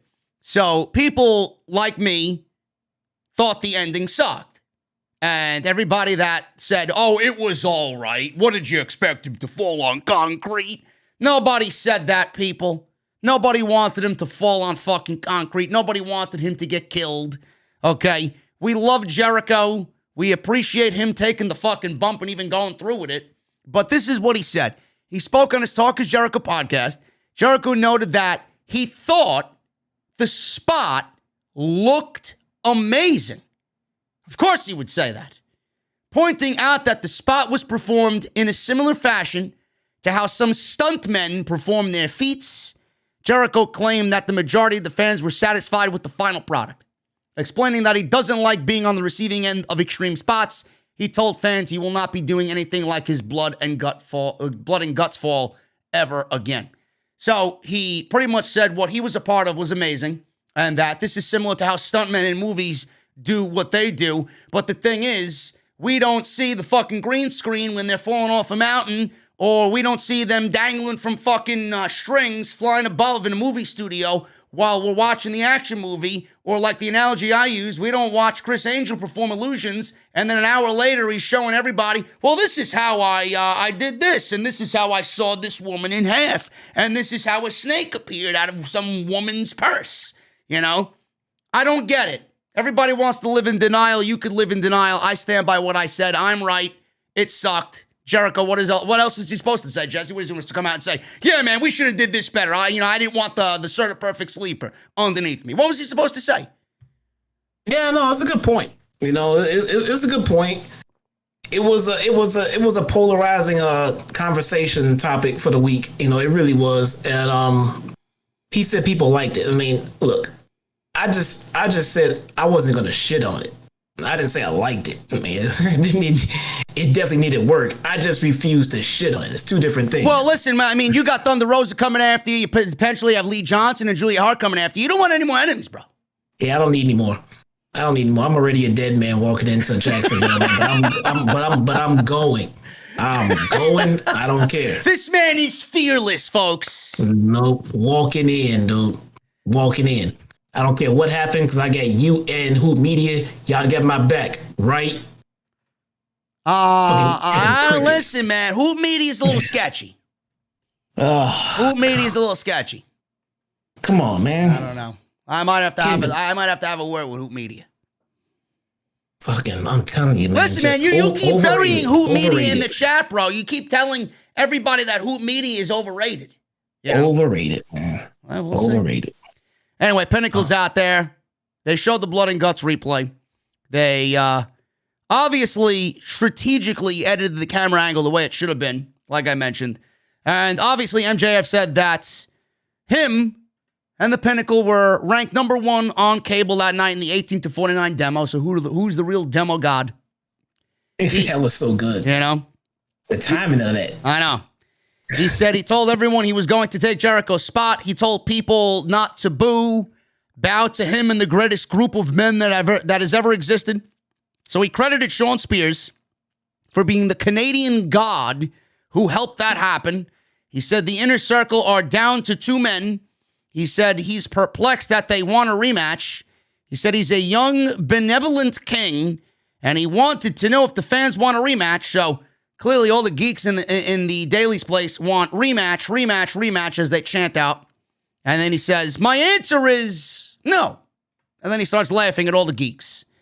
Tully Blanchard says he's been at the top many times in the past, and the Pinnacle took everything the Inner Circle could dish out last week and still won. He mocked them, begging MJF not to toss Jericho off the roof. He said, when you quit, you stinking quit. He said the Pinnacle are at the top of the world, and he touted the 5 men as the best the city, or the women rather. Never mind the men, the women behind them as the best the city has to offer. And then he pulls out boxes. As he's got the women behind him, he's got presents. He's got these Rolex watches that he gifted all of the Pinnacle. He presented them with expensive Rolexes. What types of Rolex? I'd be very curious to know. They looked all like Submariner Rolexes. They put on all the watches. He said they are on the top of the world looking down at everybody else. And all of a sudden, Jesse, we hear a car horn or a truck horn honking in the distance. MJF yelled that this is supposed to be about them tonight. Who's honking that? They cut to Ortiz driving a golf cart with Sammy Guevara and Jake Hager in the back. And another shoddy camera angle here by AEW production. Who's in charge over there, man?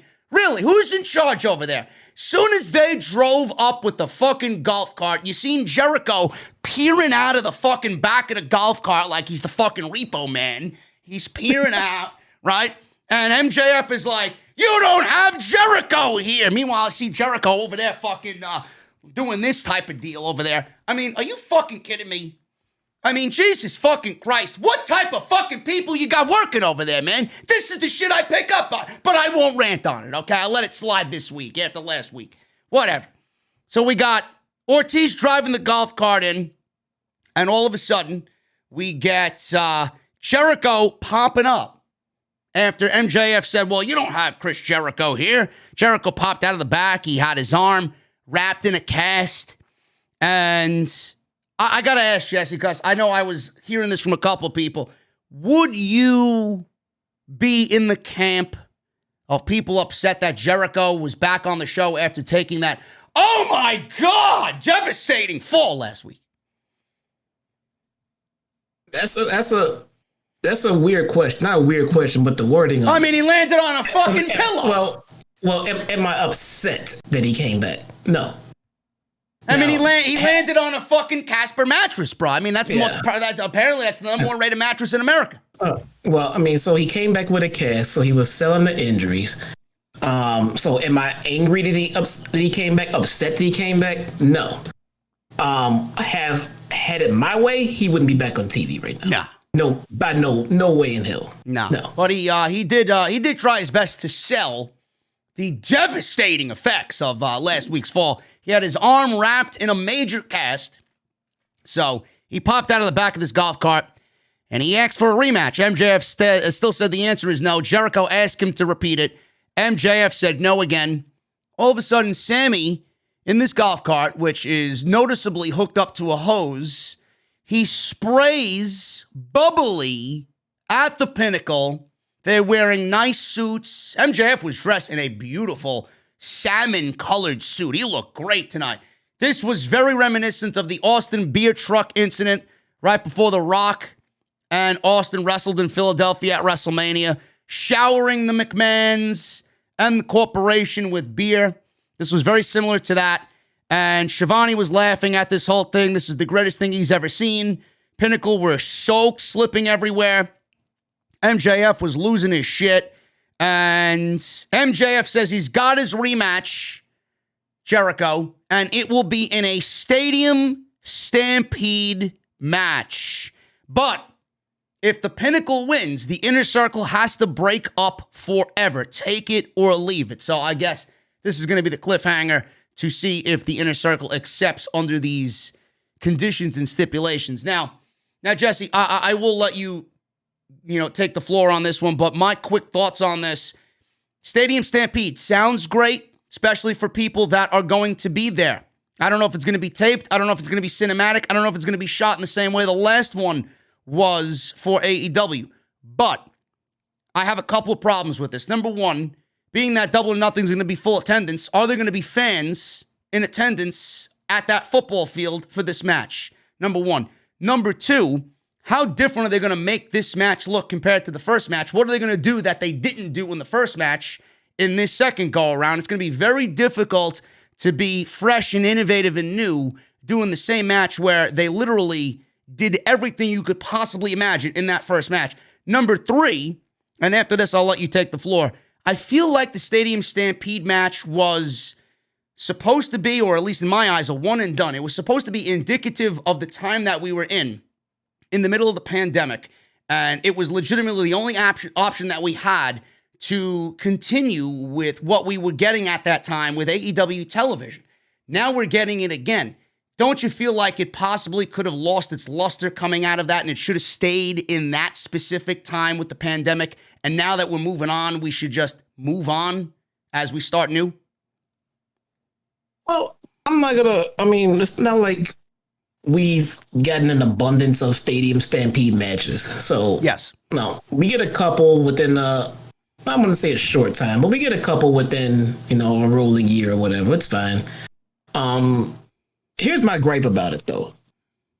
You've now gone back to full capacity. Yeah. And you've now taken one of the longest running feuds and probably one of the most anticipated matches of this pay-per-view, and you took it away from the live crowds. Because it's either going to be pre-taped or they're going to go and rumble out onto the field and we got to sit and watch it on the screen. Either way, even if it's pre-taped or done live and we got to watch it on the screen. Either way, to put a match like this on for the live crowds and then have a huge match like this taken away from the live crowd, it makes no sense to me.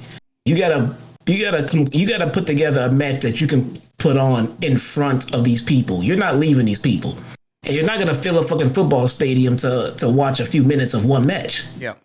What are you going to do? Move the crowd over to the football stadium? No. So if my guess, if you're not going to do it in front of a live crowd, then it should be pre-taped because that'll make it a better match. When you do it live, man, you can't do as much as you be able to do with a pre-taped match. So I can't believe I'm sitting there asking for a pre-taped match for a live event that I'm going to be at. I don't think they should leave. They shouldn't leave. They should not leave the action. They shouldn't have the action leave that ring at all.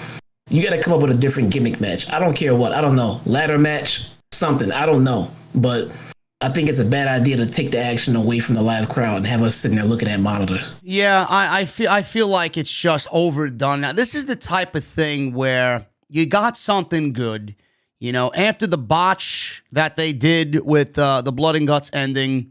A lot of people were even asking why they did Blood and Guts on Dynamite and why they didn't save it for pay-per-view. Now you look back at the Blood and Guts match, and then you get tonight and this announcement of a Stadium Stampede, and everybody's going to be wondering, well, I don't know why they just didn't do the Blood and Guts as the blow-off match on the pay-per-view. It's almost as if they continuously shoot themselves in the fucking foot. Like, I don't really care for a Stadium Stampede match. Will it be fun? Yeah. Will it be entertaining? Yeah, it will. But I'm with you. I don't know why you got all these minds backstage and you can't come up with a fucking match that's not a Stadium Stampede match. Why don't we just do a real epic, intense elimination match, like a old school Survivor Series match, elimination, where it comes down to fucking MJF and Jericho, or Jericho gets eliminated by MJF and he's left with Santana at the end after the fucking arrest. Something along those lines. Well, I don't know why we have to go over the top in everything. This is where they set themselves up for failure. You try doing so much, and then when it doesn't come off the way you envision, everybody shits on it, then AEW goes into attack mode. Simple is better here. 5-on-5, old school Survivor Series rules, and you can create the story there where the inner circle is done. Wrestling. Not comedy, not fucking bubbly. Wrestling. MJF wants to be the king. Show me. Not through fucking comedy. Yeah, I can agree with that. I mean, the less you try to do, the less you'll disappoint fans at the end of it. If you try too hard, then we expect more. Yeah. So just kiss it. Just keep it simple. Just keep it simple. Keep the work in the ring, and we'll appreciate it. I promise we will. So that's that, folks. We will have a solid answer next week, I'm assuming, when Jericho and Camp hopefully accept this match and see what happens then.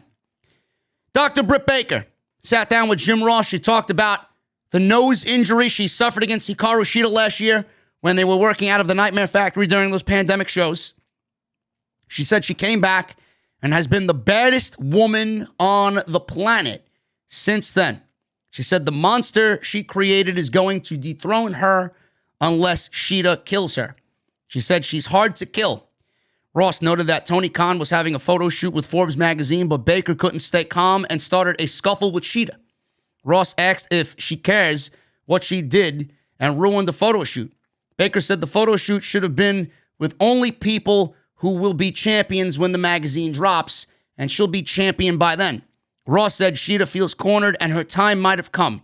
She said it'll be a physical match with a lot of urgency. She also said that she kept the division alive during the pandemic in the midst of travel restrictions, and she says she's the heart, soul, and pulse of the division right now. She said the women's division is going to live on its own without life support when she becomes champion. She guaranteed victory. A lot of shoot feeling in this promo, Jesse. A lot of what Britt Baker has stated here is fact. It's not just words on a promo that she regurgitated in front of a camera to make it sound good. This was all fact, all legit information here. She guaranteed victory. You and I are guaranteeing she walks out of Double or Nothing as champion. Yeah. It looks like that she was given the official nod that she is definitely confirmed winning that title. And she did what, we talked about before, what Bret Hart used to do. When he knew for a fact he was going to win a match, he had no problem going out there and guaranteeing his win. It adds to his credibility. Yep. And right now, Britt Baker is already her reign by calling her shot, letting everybody know what she's going to do, and she means fucking business, and she's going to do it. And she's going to walk into Double or Nothing, do it, and walk out and be a champion for a very long time here in AEW. Thunder Rosa, she was on the show tonight. She defeated Jasmine Allure. Not really much here to note. Fire Thunder Driver for the win. Big squash victory for Thunder Rosa. They're setting her up easily and very noticeably as the top contender for Britt Baker coming out of that Shida match. So that's going to be great to go back and revisit that. I mean, there's absolutely no better way to start a new reign with Britt Baker than somebody that is right now her number one enemy. So this is going to be awesome. I'm very excited to see where they go with that. Whether Thunder Rosa wins the championship or not, I don't know. I know she's still eyeing the NWA championship, and the NWA Women's Championship is being defended next week by Serena Deeb, and she will be defending that title against Red Velvet. So that should be a decent enough match next week as well on Dynamite. Thunder Rosa gets the victory over Jasmine Allure. Jade Cargill, she was interviewed by Tony Schiavone, short and sweet. He recapped Mark Sterling. If you guys remember, he was the lawyer for MJF during his feud with Jon Moxley. He offered his managerial services to Jade Cargill. No, please. Schiavone asks who would handle Cargill's business. She said, nobody. She is that bitch, and she is her own boss. She's listening, but like I said, she said that she is that bitch. Again, Jesse, I don't think Jade Cargill needs anybody. Fuck this shit. Yeah, I don't either. So, I mean, I don't think she needs anyone as far as being the manager. So I'm kind of interested to see who they pick for this role. Because they clearly made it clear that they want to put her with someone. Yeah. So they need to, be careful about who they saddle her with, because they're not going to overshadow her because her personality won't allow it. So if that's the case, she's going to overshadow them and make them less meaningful. So instead of her getting a manager, she needs a lackey. She needs someone that she can boss around and push around and she can run, as opposed to someone also being because I can't see her being with someone who's more of a dominant personality than her. So if she's gonna be the dominant personality, then she doesn't need an assist. She doesn't need a manager. She needs a lackey. She needs a Crash Holly. She needs her side piece. Yeah. She needs a Reginald, is what you're saying. Yeah. No, God, fucking no, please. Well, not like that. You know what I mean. Yeah, but yeah, she needs somebody that can do her dirty work, do her heel work when necessary. But I can't see putting her with a Paul Heyman. Yeah, Paul Heyman type role. So she can handle her own mic work. She can handle her own intimidating, and she doesn't need somebody to talk for her or advocate for her. She needs somebody that she can boss around. Yeah, so, because she's a dominating figure. I mean, she presents herself as as that woman. You know, she's the boss. She's boss lady. Why would you want to put somebody there managing her? She, like you said, she should be fucking bossing somebody around. Yeah, that's totally against her character. She's the main event Jey Uso. Yeah, really. But what about these promos? It seems like they don't know where they want to go with her yet, or maybe somebody in the back has grown a fucking brain and realizes maybe we shouldn't push her too soon. I hope that's why I was getting ready to go. I don't think that they have having a problem trying to figure out what to do with her. It's just a matter of timing, because right now, Britt Baker is the focus. Yeah. Good. And right now, Chris Statlander is the focus. Yep. And I'm hoping that they're working on building their baby face, their mega baby face in Statlander, and their mega heel and Britt Baker, have them separate, and they can go on and move up from there. I would love to see Statlander versus Jade. Yeah. I would love to see that feud. Yeah. Listen, man, that's something I could definitely see down the pipeline. Yep. So I like this. This company, man, I'm so proud of them. You know, I just love it when people go from terrible to getting there, and then to great. You know, we shit on this women's division for how long? And right now, I don't hear anybody shitting on it because they're making the right moves. They're coming. Yep. I'm very excited to see where she goes. She's definitely got it, and we're not the only ones that said that. Yep. Darby. We're getting to the end of the show here. Darby Allin, speaking of what we liked on this show, I know you like this, Jesse. A video aired on Darby talking about being tossed down the steps. He was in his car, and he was being filmed. He was obviously driving in this vignette. He said he returned to Seattle to skate in a warehouse that reminds him of who he is and where he came from. He said, as trashy as it is, he loves everything about it. He told Miro that he talked about glass ceilings when he first arrived in AEW, but all he's done is play video games and be someone's lackey, be someone's best man. He said he isn't buying what he's selling.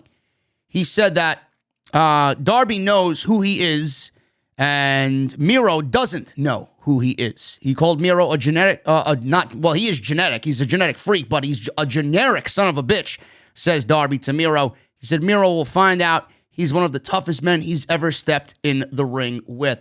I know when Darby is typically getting ready for a match or they build something up with Darby, they usually go this route, the black and white, shot in this way. I love these promos. I love these vignettes. It really gets across who he is. It does. All of his promos going forward need to be shot this way. Yeah. Darby Allin is talented in the ring. He's talented when they do these promos like this. He's a fan favorite. His only Achilles heel is a live microphone. Keep him away from a live microphone, and you have a household name in a few years. Household name in a few years. You stand by that? Oh, God, yeah, man. If they keep pushing him like this, putting him on TV in these workhorse style, man, he'll literally, I know they make the comparisons a lot, so I don't like doing it, but he will be their Jeff Hardy. I mean, he will be a guy who's not going to be very vocal on the microphone, but he's going to get in that ring and it's going to be serious business. And he's not a joke, and he can beat you. He probably will beat you, and the fans are going to love it for him. I also see him never turning heel. No, I can't see him turning heel ever. At all. I mean, Jeff Hardy never turned heel. He was a babyface his whole career. Yeah, I'm pretty sure he was close to. I hate saying all the way and forever and like always, because I'm sure somebody will find something, but I'm sure for the predominant of his career, especially in WWE, he was never a heel. Well, we got the main event tonight, folks, and Miro and Darby Allin for the TNT Championship. This ended up exactly how I thought it was going to end up.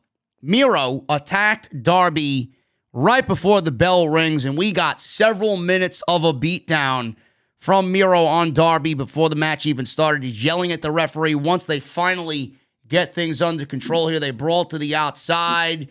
They brawled over the barricade. Miro was mocking the audience. He flipped Darby over the barricade, hit the concrete. It was great.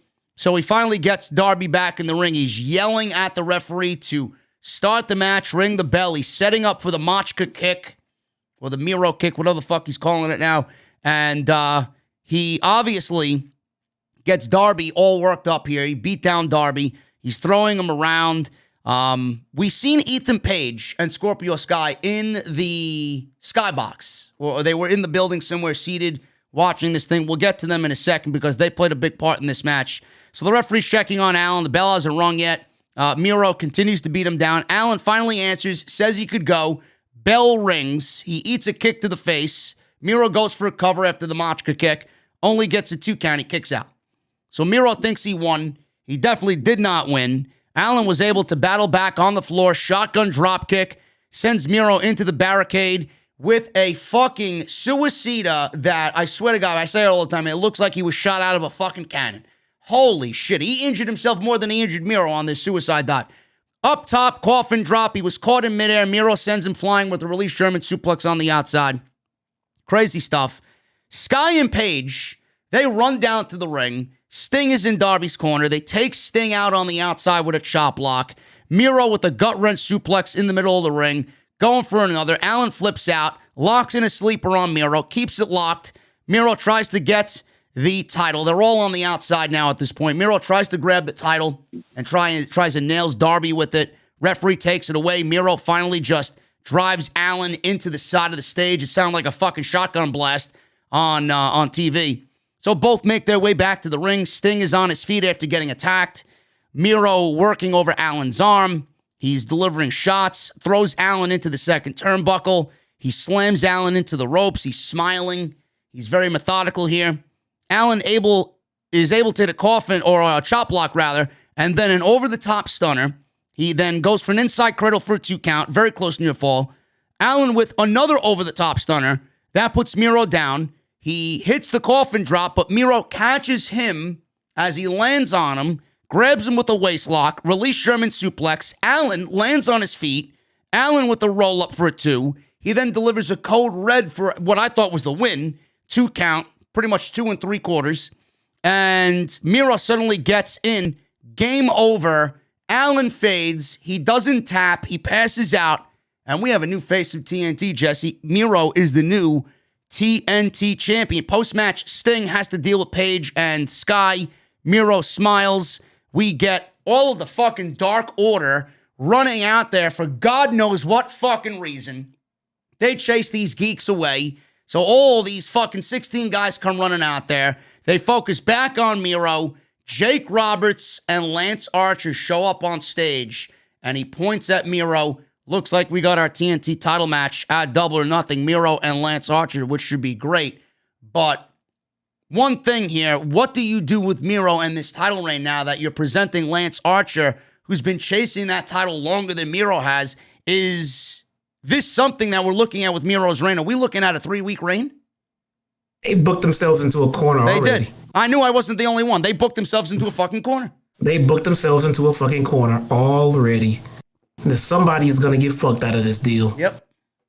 Somebody is. I was just getting ready to say, well, look, Miro won. He won in dominating fashion. He won clean. I mean, all of the hijinks after the match were unnecessary, but the match was over, so who gives a shit? And out comes Lance Archer. Who fucking wins this? I don't know. Who wins this? I ain't gonna have Miro stop Archer's momentum. He's been a fucking killer. Is Miro gonna get rid of the title that he just won? He's back to buried again. Might as well make him another fucking usher in the next wedding. Yeah. They booked themselves back into a corner. Yeah, this is too soon for this to happen. I don't know, man. It's like, why would you book this match knowing that Lance Archer's been on the receiving end of, losses and kind of setbacks, I would say. Now you're putting him in this championship match that we all thought was going to happen with Darby. You're going to put him in the match with Miro, and Miro is going to drop the title 3 weeks after he beat Darby Allin for it. I don't see how that makes Miro look good at all. Now everybody's starting to talk about Miro finally coming into his own, and this is the Miro that we all wanted from the beginning. What happens when he loses? Then we'll be back to square one again and fucking shitting all over him. Yeah, Miro's going to have to win through nefarious means, and it's going to have to also include someone turning and helping Miro beat Archer. And who would that be? I don't know, but they have to figure this shit out, because Archer ain't losing clean to Miro. Miro ain't losing that title right away. You ain't giving us a DQ or a fuck finish. So somebody better come up and help Miro win, and then maybe they spin off and go feud with Archer after that. But they kind of booked themselves into one right here. I don't know, man. We'll figure this out as we get closer to Double or Nothing, but I don't like that at all. I really, if that's the case, they should have waited. They should have waited for Darby to lose to Lance Archer. Then you book Miro chasing Lance Archer. Because Lance Archer's the babyface. He's a babyface like Darby is at this, I think. And then Miro can chase him as a heel. I don't know why they didn't wait for this. Seems like they're doing it completely backwards. Yeah, I don't know. I mean, Archer versus Miro would have been a good match, a good feud to build to and get to after he already had a good, a few titles defenses and a pay-per-view win here and there. But they couldn't even roll Darby out of the ring before they brought Archer out to come feud. I mean, that's too quick. Yeah, I don't know, man. I don't like it. I'm not going to shit on it yet, but like I usually say when things happen like this, we thought they did it with Brody Lee. We thought that they did it a couple of other times as well. But given Tony Khan's past and his history, he's tended to book himself out of these situations where they seem to be booking themselves into a fucking bullshit corner. So I'm going to give him the benefit of the doubt here. We'll see what happens, but it should have definitely been done the other way around, and it should have been something that they waited on if they wanted to get Miro in the TNT Championship picture. I don't know. Yeah, I agree. I mean, maybe they got something up their sleeve. We'll see, but hey, maybe Jake turns on maybe Lance and that's that. You would like that, Yeah.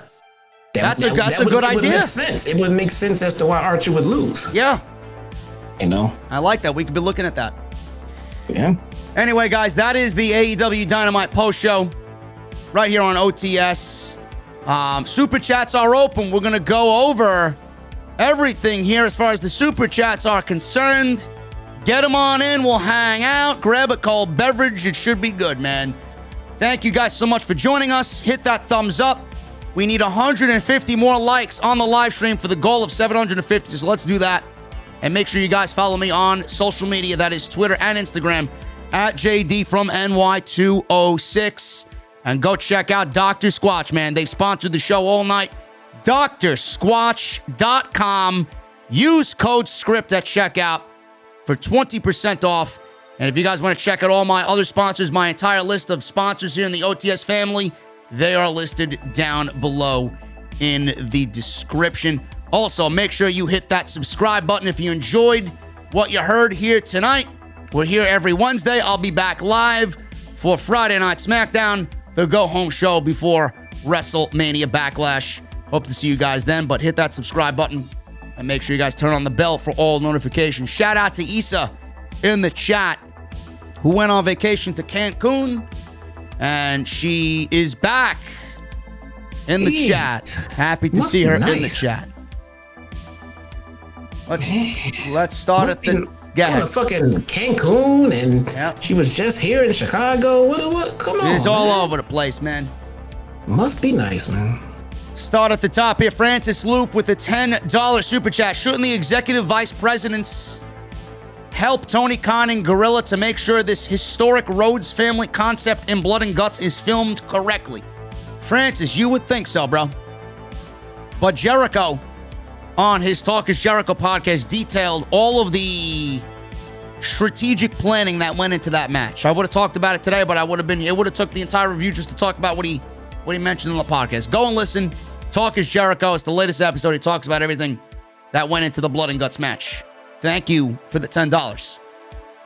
Ryuf Wildfire with a $1.99 super chat. Darby was on ESPN today. Nice short interview. I did not see that. I do not watch ESPN. I haven't watched ESPN in years. But that's good for them, I guess. Eddie Hazard with a $19.99 super chat.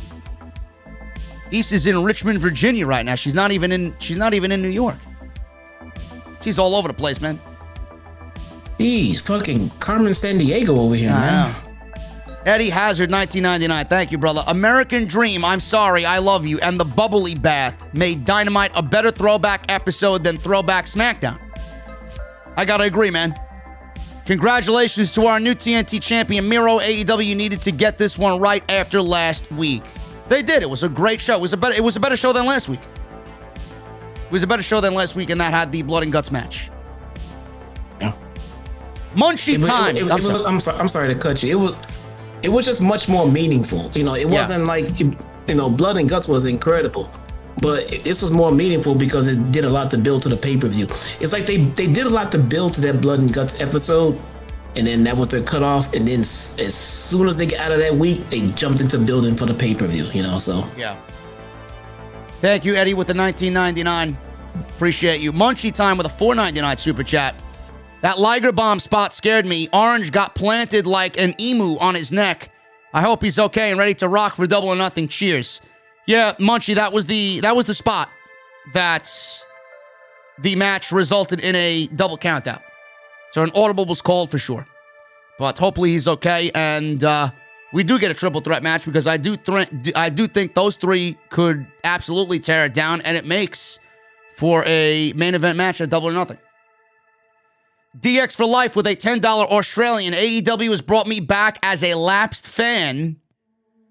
And as someone who doesn't follow New Japan, I'm not keen on Joshis, but what differentiates foreign New Japan stars from Joshis? Fun match with Mox, though. Well, I'm glad that AEW brought you back as a lapsed fan.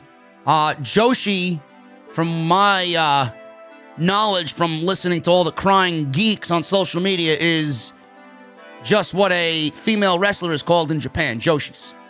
So, men in New Japan are not called Joshis. They are just labeled as Japanese professional wrestlers. There's a certain strong style and a method and a style that goes over there. Joshi is just a female Japanese professional wrestler. Am I in the right ballpark with that, Jesse? Yeah, it would be. It can be a style. From what I understand, it's a little bit more of a style, and according to Japanese female. But I mean, I'm not assuming that all Japanese women wrestlers are Joshis. I mean, for instance, if you sent a bunch of the women from America that are labeled as divas, and they went over to Japan and they started calling them divas over there, what would the fans ask? Like, is that what you call a female wrestler in America? Are they all divas, or are these women the divas and these other set of women are considered wrestlers or something different? You know what I'm saying? Yeah. I don't know, but as far as my understanding goes, if you're from Japan and you're a female wrestler, you're considered a Joshi. And it's probably a combination of where you're from and your style, because that's how they wrestle over there. So when you come over here, you're wrestling a Joshi style, not an American style, so they label you as Joshi. So that's why we may call Io Shirai no longer Joshi, because she no longer wrestles a Joshi style. There you go. The Kingdom Kid with a $9.99 super chat. Wouldn't have minded if Darby won, but if he can come back and get momentum behind him again, I would not mind seeing a Darby and Omega match for the AEW Championship. Eventually down the line, I could see those two squaring up in the ring. But as far as the pay-per-view goes, we failed to mention this, Jesse. It looks like Darby and Sting will be wrestling Ethan Page and Scorpio Sky at the pay-per-view. I know you're thrilled about that one.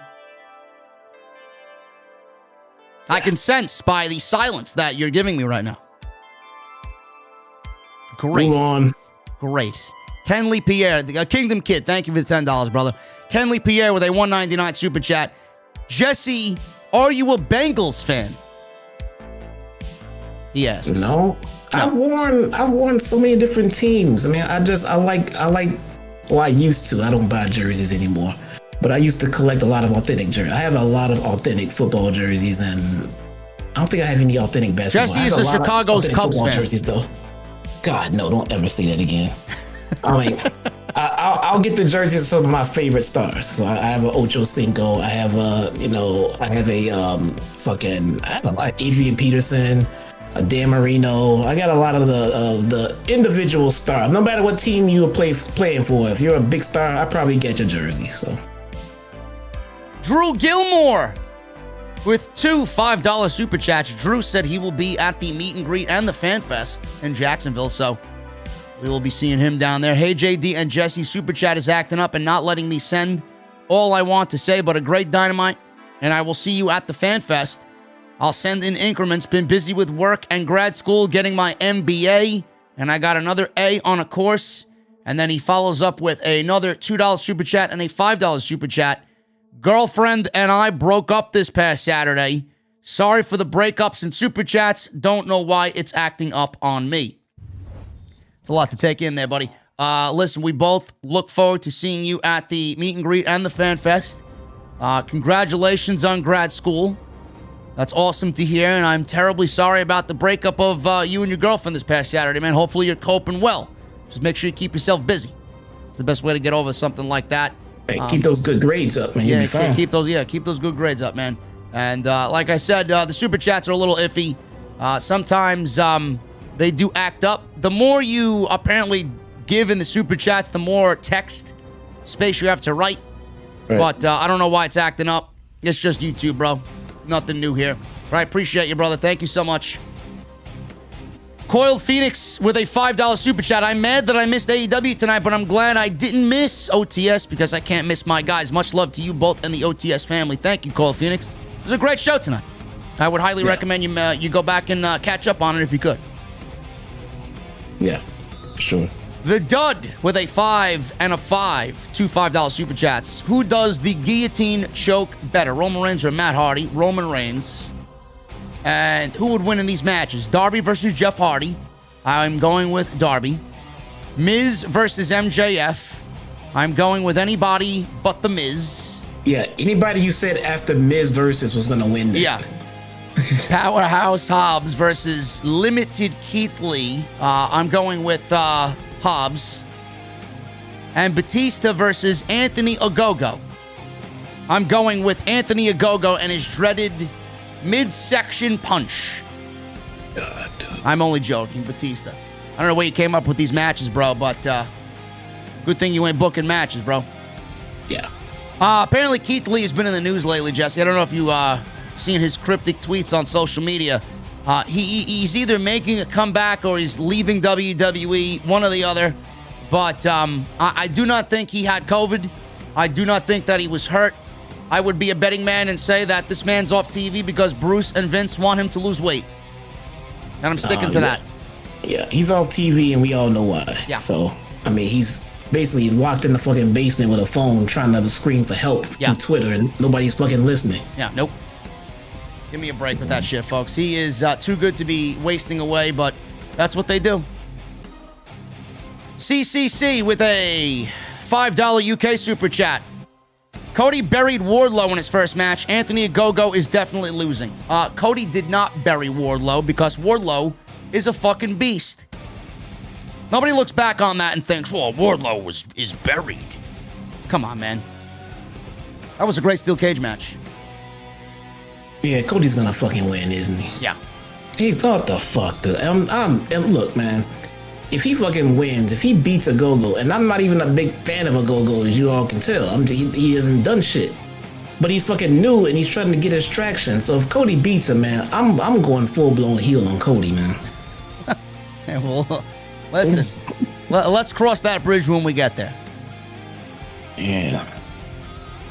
Furious Nation with a $5 super chat. What's up, JD and Jesse? Thank you so much for the OTS beer koozie, JD. I love it and it looks beast, man. You are the GOAT. I'm glad you enjoyed it, man.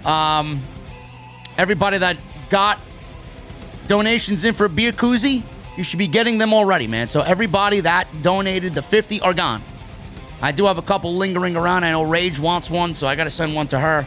But all of you should be getting them this week, if not already. J Ray with a $5 super chat. Hey, JD and Jesse. Kevin Castle once again disses AEW on Twitter, saying that wrestling has already seen its best days and there's no reason to watch AEW. Okay. That's good. That's good for him, man. That's his opinion. I'm not gonna shit on Kevin Castle. I like Kevin Castle. It's all good, man. He doesn't like AEW. We don't like WWE. Monday Night Raw. He hates that too. He knows WWE sucks. He loves NXT because his favorite is Cross. He loves NXT right now? Yeah. Okay. All right. His opinion about AEW is now null and void to me. That's his opinion, man. We're all listen. Kevin's got that. Kevin's been doing this way longer than me, man. So, You know, he's not a pushover in this podcast game. So if he says something, it holds some weight. It holds some validity. So he could diss AEW all he wants. There's people that diss me. I don't give a fuck. Oh, JD's a cancer to the community. So that's fine. I mean, all I'm saying, if his opinion is high on NXT right now, this current NXT, and down on AEW, his opinion is null and void to me. That's all right. To me. That's all right. He's a bigger fan of NXT over AEW. There's nothing wrong with that.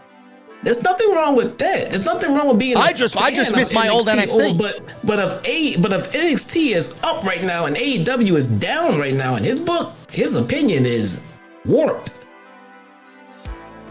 It's his opinion, though, bro. Yeah. Like, I know he listens. I know he sounds like a cool dude. But come on, man. Look, he's saying, look, I'm just a fan of NXT over AEW. Okay, you know. Rock on with it. But if you say, oh, I like NXT because it's better than AEW. AEW sucks. Don't watch that. Okay. You are now null and void, sir. I think we can all agree that NXT is pretty much dead. Yep. Furious Nation, $10 super chat. I think it's becoming more apparent in wrestling nowadays that age is just a number. If you're 50 and wrestle like 30, age shouldn't matter unless you're 50 and wrestle like 80. I guess you're right, bro. More Bill Goldberg, please. Yeah, more Goldberg. We need more Goldberg all the way. Davey Thompson with a $2 super chat. Hey JD, I love my koozie. I'll use it every day. That's good to hear, brother. Hope you enjoy it. Use it. Keep those beverages cold. Furious Nation with a $5 super chat. I remember so well when HBK wrestled Ric Flair at WrestleMania 24 in Orlando in a career-threatening match. I legit cried my eyes out. It's quite the moment, man. Not a bad match either. Not a bad match. Legit WrestleMania moment, bro. J Ray, $5 super chat. Another Kevin Castle super chat. Kevin Castle needs to understand that there will never be another Stone Cold Steve Austin or The Rock, no matter how great today's young talent may be from NXT or AEW. J Ray, Kev knows that better than anybody, man. He even said multiple times, if you read his tweets, nobody will ever be as over in pro wrestling again. I don't know why we're on this. Everybody knows this. Nobody's over. And when they get called up from NXT, they have the potential to be big names. But does WWE ever turn it into that? No. That's why I'm afraid for the EOs and the Adam Coles and the fucking Raquels and everybody else. Bronson Reeds, the Garganos. I'm afraid. He knows that. Yeah.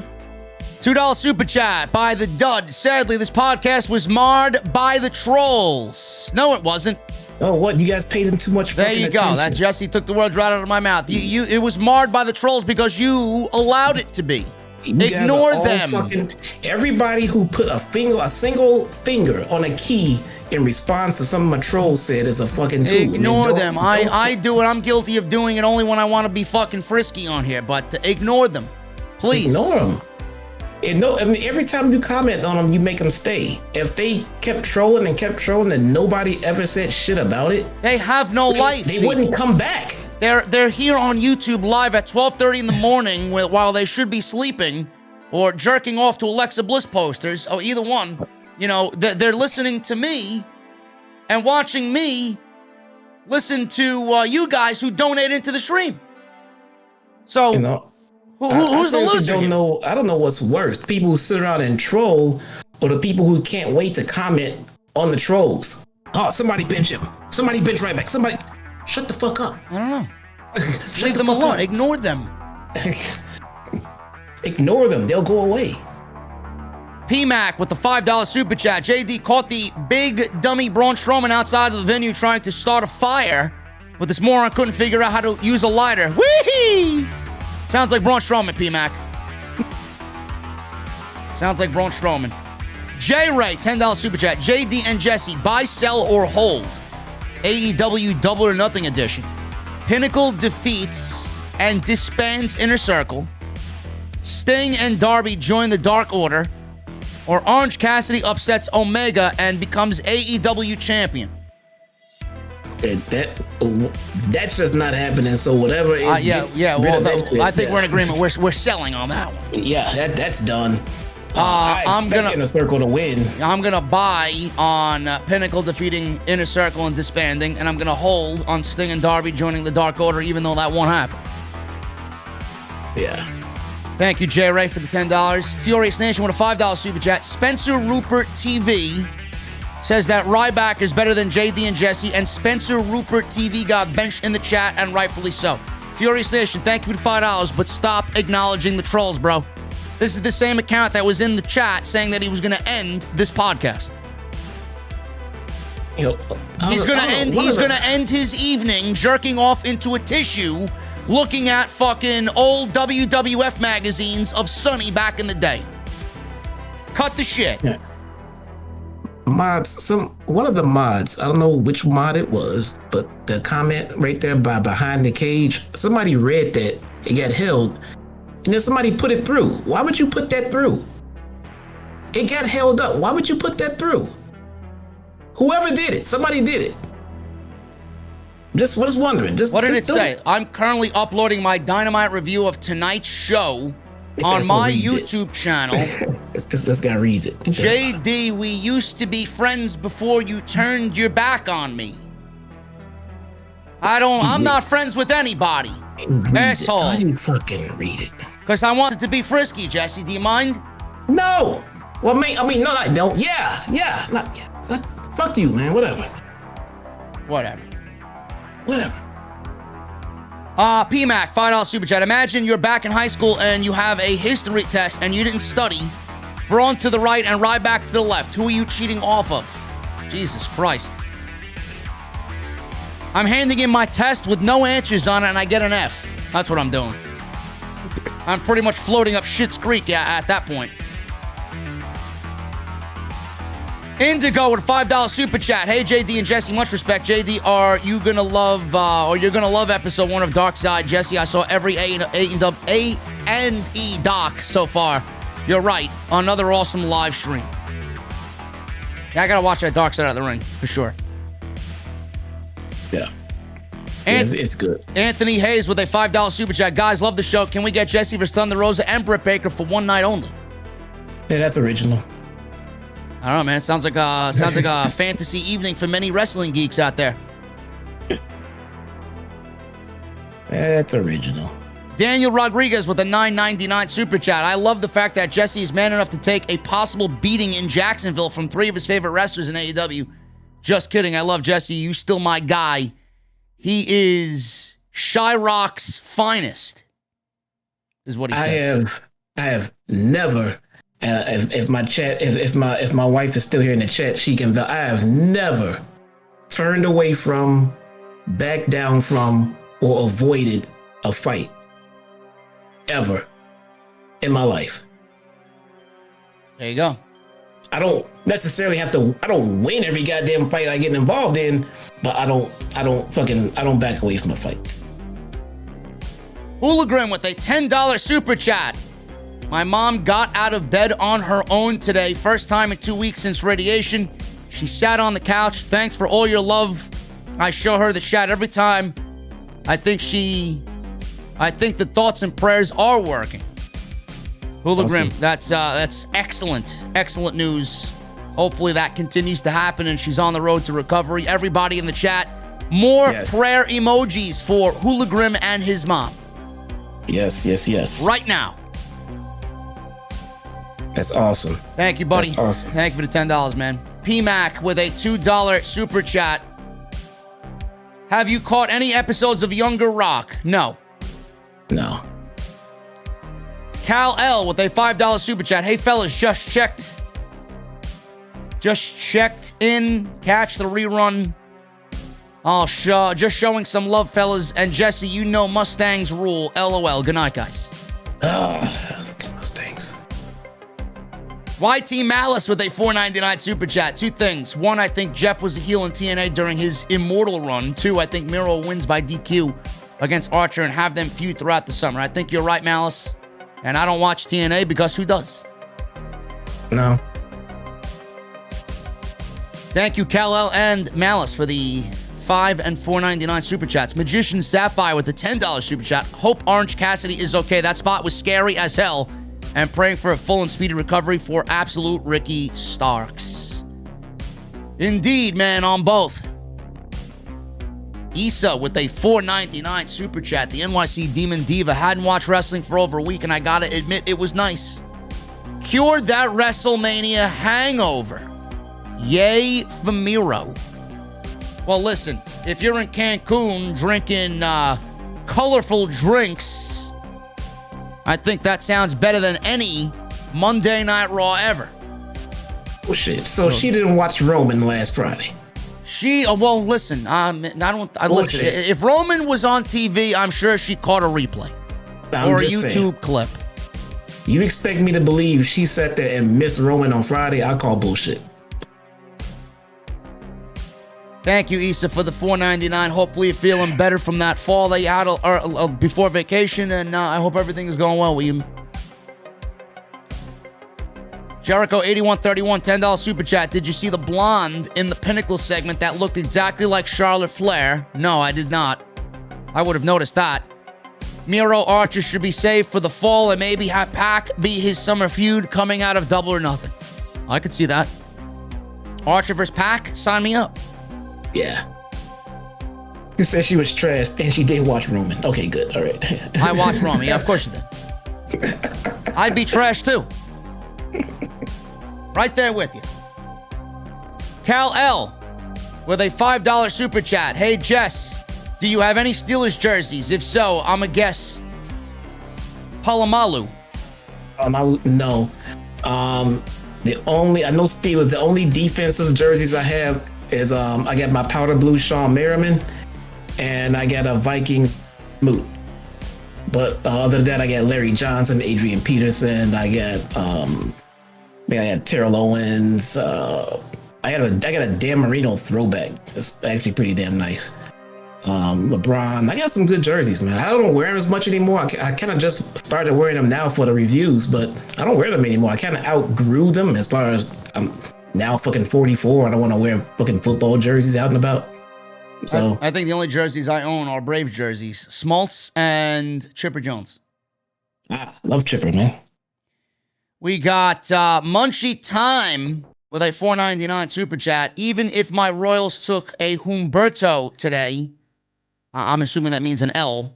At least Dynamite was a big W. Love the OTS fam. Have a good night, everyone. Thank you, Munchie Time. I appreciate you. Daniel Rodriguez with a $4.99 and a $4.99. JD about to go into Double or Nothing with a bunch of pens and start signing fan bottles of Guinness and beer bottles. Love you, bro. One day I will meet you. It's going to be hard to sign a bottle or a pen, bro, but I ain't signing anything, man. Nobody wants my fucking autograph. Kal-El with a $5 super chat. Hey, JD, still waiting on my koozie. I like multiple podcasts, including Don Tony and Kevin Castle, and respect all opinions, but my opinion is OTS and Mustangs rule. Peace.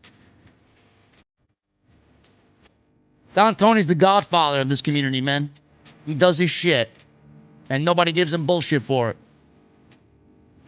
Hopefully when things get back to normal, we can all just meet up, you know? I can buy those guys drinks. I bash up Mustangs, probably mostly because it's from habit, because they've been so terrible over the years. But they got it right. They got it right with this new model. I can't even front on them, man. They got the new model right. I like them. What, the SUV? No, the new Mustang. No. The new Mustang model. What's the new model? Your model, man. Your design. The new generation. Oh, my car. Yeah. Yeah. Yeah, it's nice. Yeah.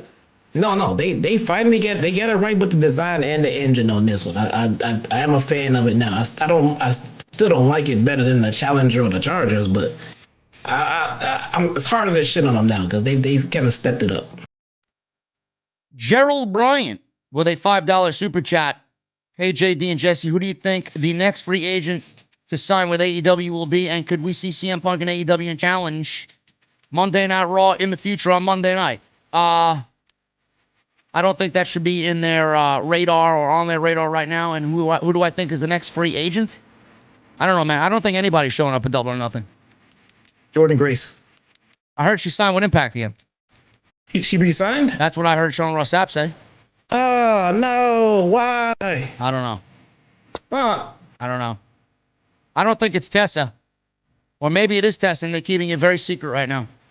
Did you read that email I sent you? Yes, I did. You saw what I was talking about? There's a lot of AEW talent on that list with that one name at the bottom. I know. I saw it. Right.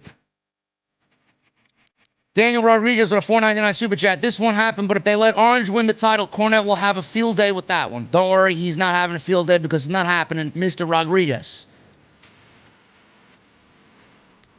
Furious Nation with a $5 super chat. Happy birthday to the current NXT Cruiserweight Champion, Kushida.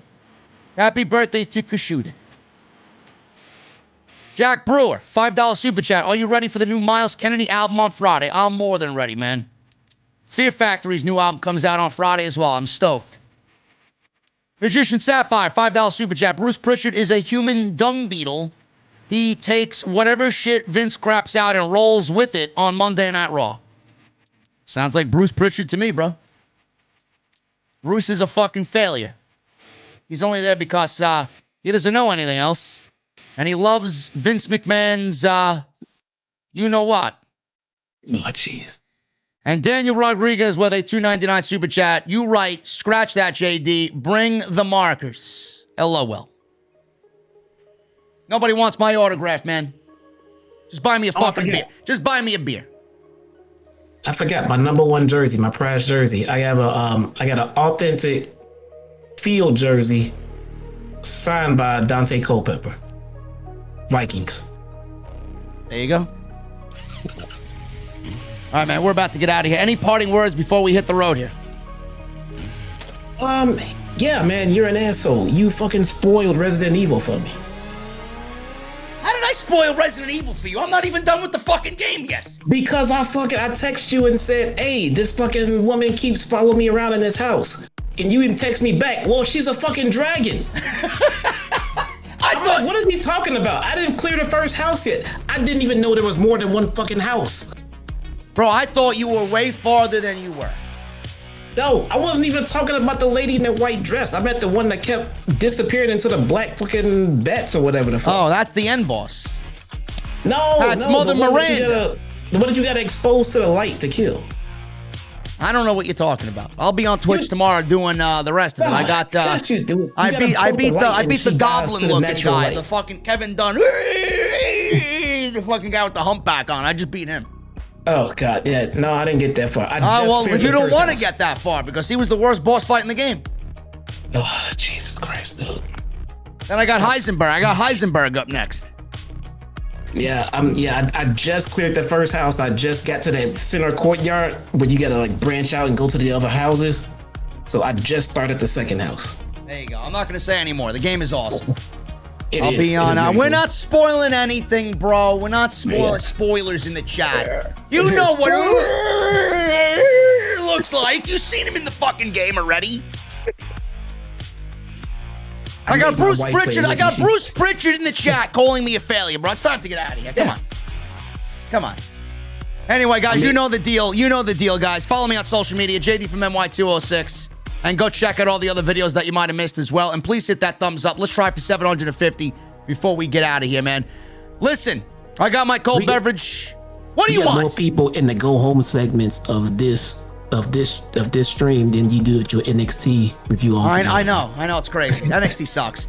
Listen, guys, I got my cold beverage. Windows are down in the Mustang. Jesse and I hitting the highway. 2 things from you. Give me those guitar emojis in the chat and that music that you're listening to now on Max.